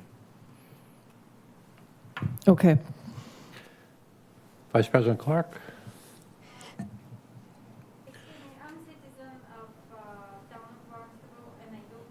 Excuse me. Yeah, this is not a public hearing, ma'am. I just want to make a comment if it's possible. I know it's not a public hearing, but I wasn't able to be here earlier to discuss it regarding the sewage project. Well, what I'd like you to do is have a conversation perhaps with Attorney La Rosa privately, but thank you. Any further discussion? Yes, I have a question. Vice President Clark? Thank you very much, President Tamish. The commenter at public comment, I believe it was Ms. Schmidt, was talking about a map. So are the homeowners provided, I'm assuming, with adequate information? And I believe the comment, the public comment was the concern about, not seeing a plan, but thinking that we're actually taking part of our house lot, which there's no plan to do that. All the plans that are in the vote, some are recorded already at the Registry of Deeds, some are not. They're all complete. They're available if someone wants to look at them. We didn't provide those plans in there because they also show the same thing. The town would be taking an easement in the entire private road, nothing more, nothing less. Thank you. In the roadway, not on private, not on the property. Any further questions? Discussion?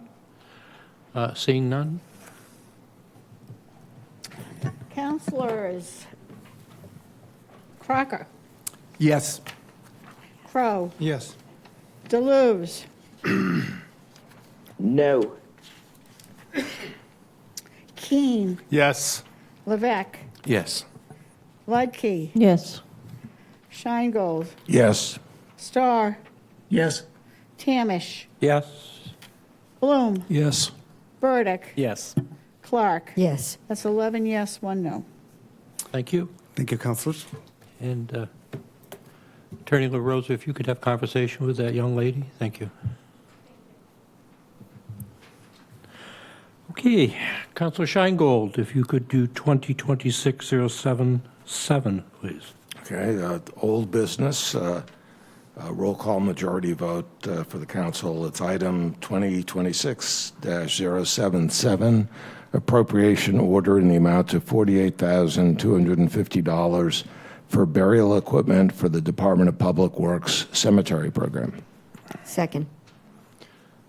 Okay, motion made and seconded. Again, this is a public hearing. If there's no objection, I will open the public hearing. And I will recognize Dan Santos for the rationale. Good evening, Town Councilors. Dan Santos, Director of Public Works.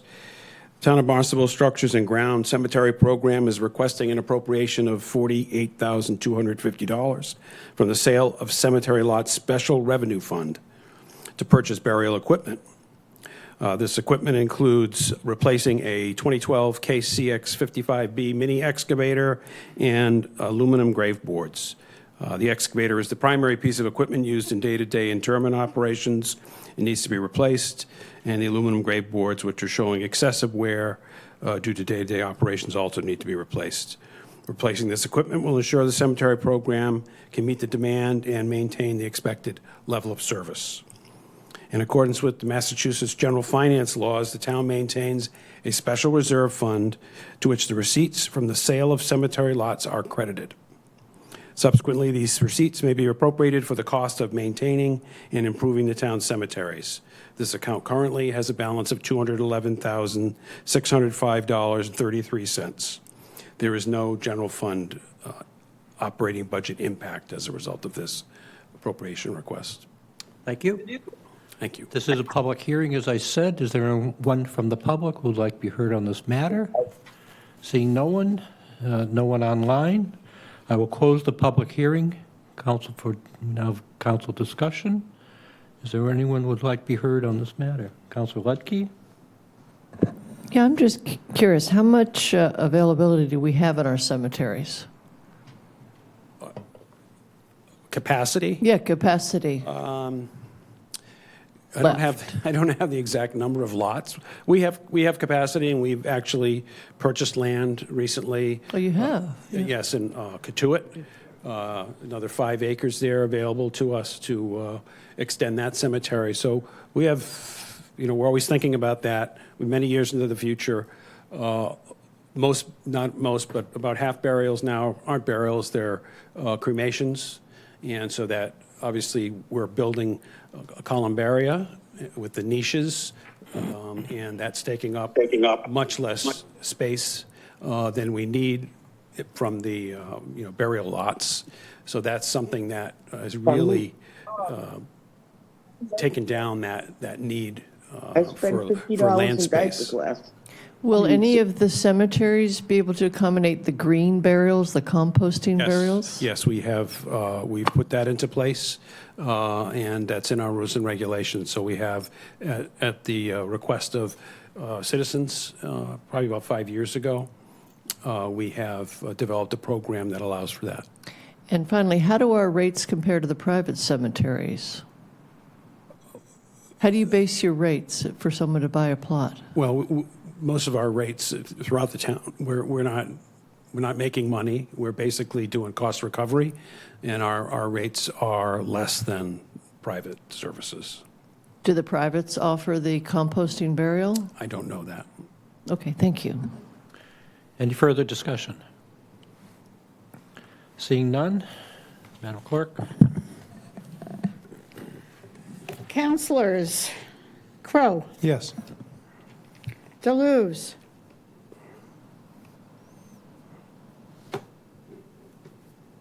Councilor Deleuze? Yes.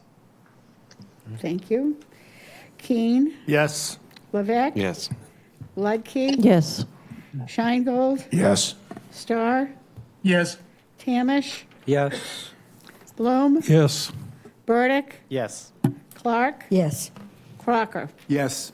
That's 12 yes. The motion does pass. Councilor Crow, if you could do 2026-078, please. Thank you, Mr. President. This is an item of new business, may be acted upon by a majority vote. It's item number 2026-078. Resolved to change Precinct 6 polling location to the community center at St. George Greek Orthodox Church located at 1130 Falmouth Road, Centerville, Mass. Second. Thank you. Who, is that you, Madam Clerk, or? The reason that we're asking for the ability to move Precinct 6 into Precinct 2, there's varying reasons, but one of them is that there's large potholes where, in the tar, where the handicap parking is. So that makes us not compliant with ADA right off the top. Precinct 2 is located at the St. George Community Center on 28, and there's a lot of space there. There's excellent parking. They have lights at night. It makes a big difference. So I think it would make it a lot better for our Precinct 6 residents and voters to have a place to go that they'll enjoy. And there is a cost savings. Oh, big cost savings, yes. At least $2,000, if not more. Thank you. Councilor Crocker? Thank you very much, Mr. President. I fully support this. If anyone has ever been into the gym where the former Veritas Academy sits, and it's former because it hasn't been open for at least 2 years. 2018. Was it 18? Wow. Chair of the board. There you go. It's not used for anything except for these elections, and so that building stays closed up. If you've been inside of it recently, you can see that the paint is peeling off the walls. I would suspect that there's a mold condition in there, and I just don't think that the election workers need to be subjected to that. So I fully support this. Thank you. Any further discussion? Seeing none, Madam Clerk? Councilors, Deleuze. Councilor Deleuze?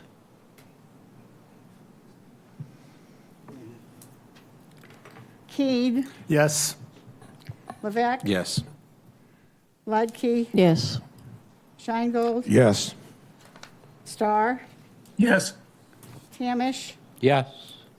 Bloom, Yes. Burdick, Yes. Clark, Yes. Crocker, Yes. Crow, Yes. Deleuze. Yes. Thank you. 12 yes. Thank you. The motion does pass. Councilor Vice President Clark? Thank you very much, President Tamish. This is new business, which may be acted upon requiring a majority vote. Agenda item 2026-079, authorization to contract for and expend a grant in the amount of $8,190 from the Massachusetts Department of Environmental Protection for the purpose of enhancing the town's waste reduction programs. Mr. Santos? Dan Santos, Director of Public Works. Let me second that first. Oh, I'm sorry. Thank you. Thank you, Councilor Gould. The town has been awarded a $8,190 grant from the Massachusetts Department of Environmental Protection under their Recycling Dividends Program.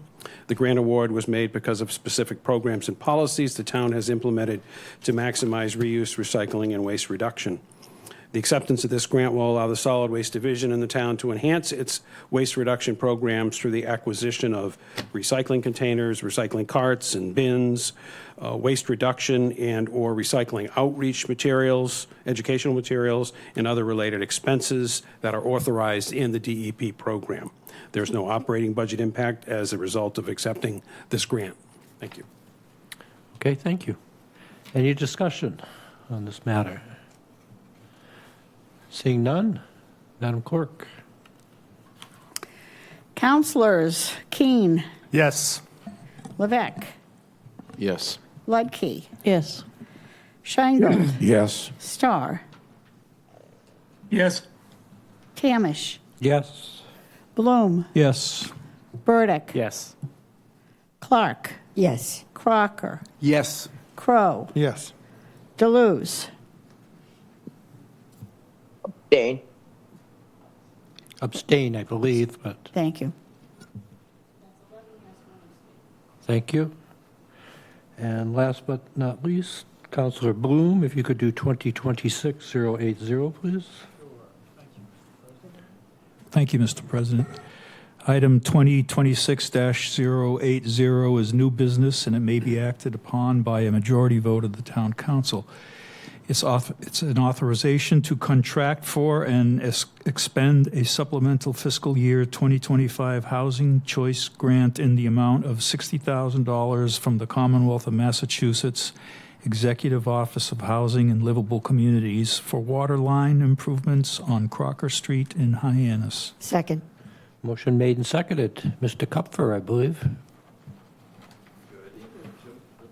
Good evening, Jim Kupfer, Director of Planning and Development. The town of Barnstable was awarded a supplemental grant in the amount of $60,000 to support improvements to the water infrastructure on Crocker Street in Hyannis. This project will fund water infrastructure upgrades on Crocker Street by providing a new water line on a street that currently has insufficient water service. The town is ensuring that there is adequate infrastructure in an area targeted for new investment. This grant will supplement the previous grant of $255,000 accepted by Town Council on November 7th, 2024, resulting in an adjusted grant amount of $315,000 provided by the FY 2025 Housing Choice Grant Program of the Commonwealth of Massachusetts Executive Office of Housing and Livable Communities.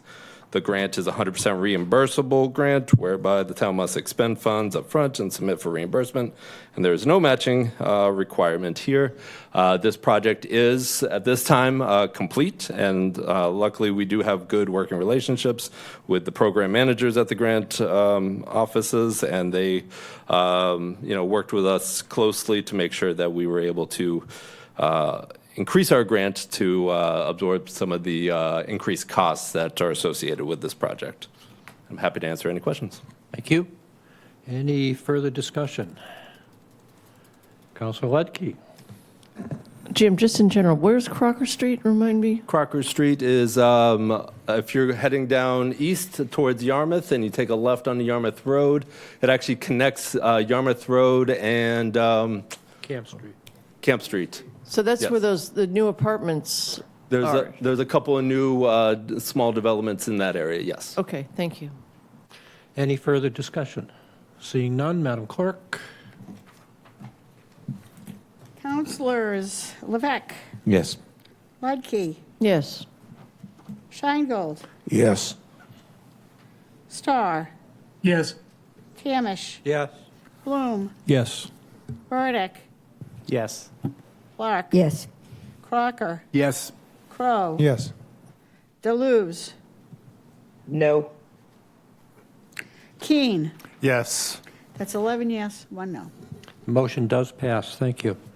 I would entertain a motion to adjourn. Second. Motion made and seconded to adjourn. Madam Clerk. Councilors Ludkey, Yes. Scheingold, Yes. Starr, Yes. Tamish, Yes. Bloom, Yes. Burdick, Yes. Clark, Yes. Crocker, Yes. Crow, Yes. Deleuze, Yes. Keene, Yes. Levesque. Yes. 12 yes. Motion does pass. Just as a reminder, next Thursday night, we have a strategic planning session. So, next Thursday night, a week from tonight. Thank you.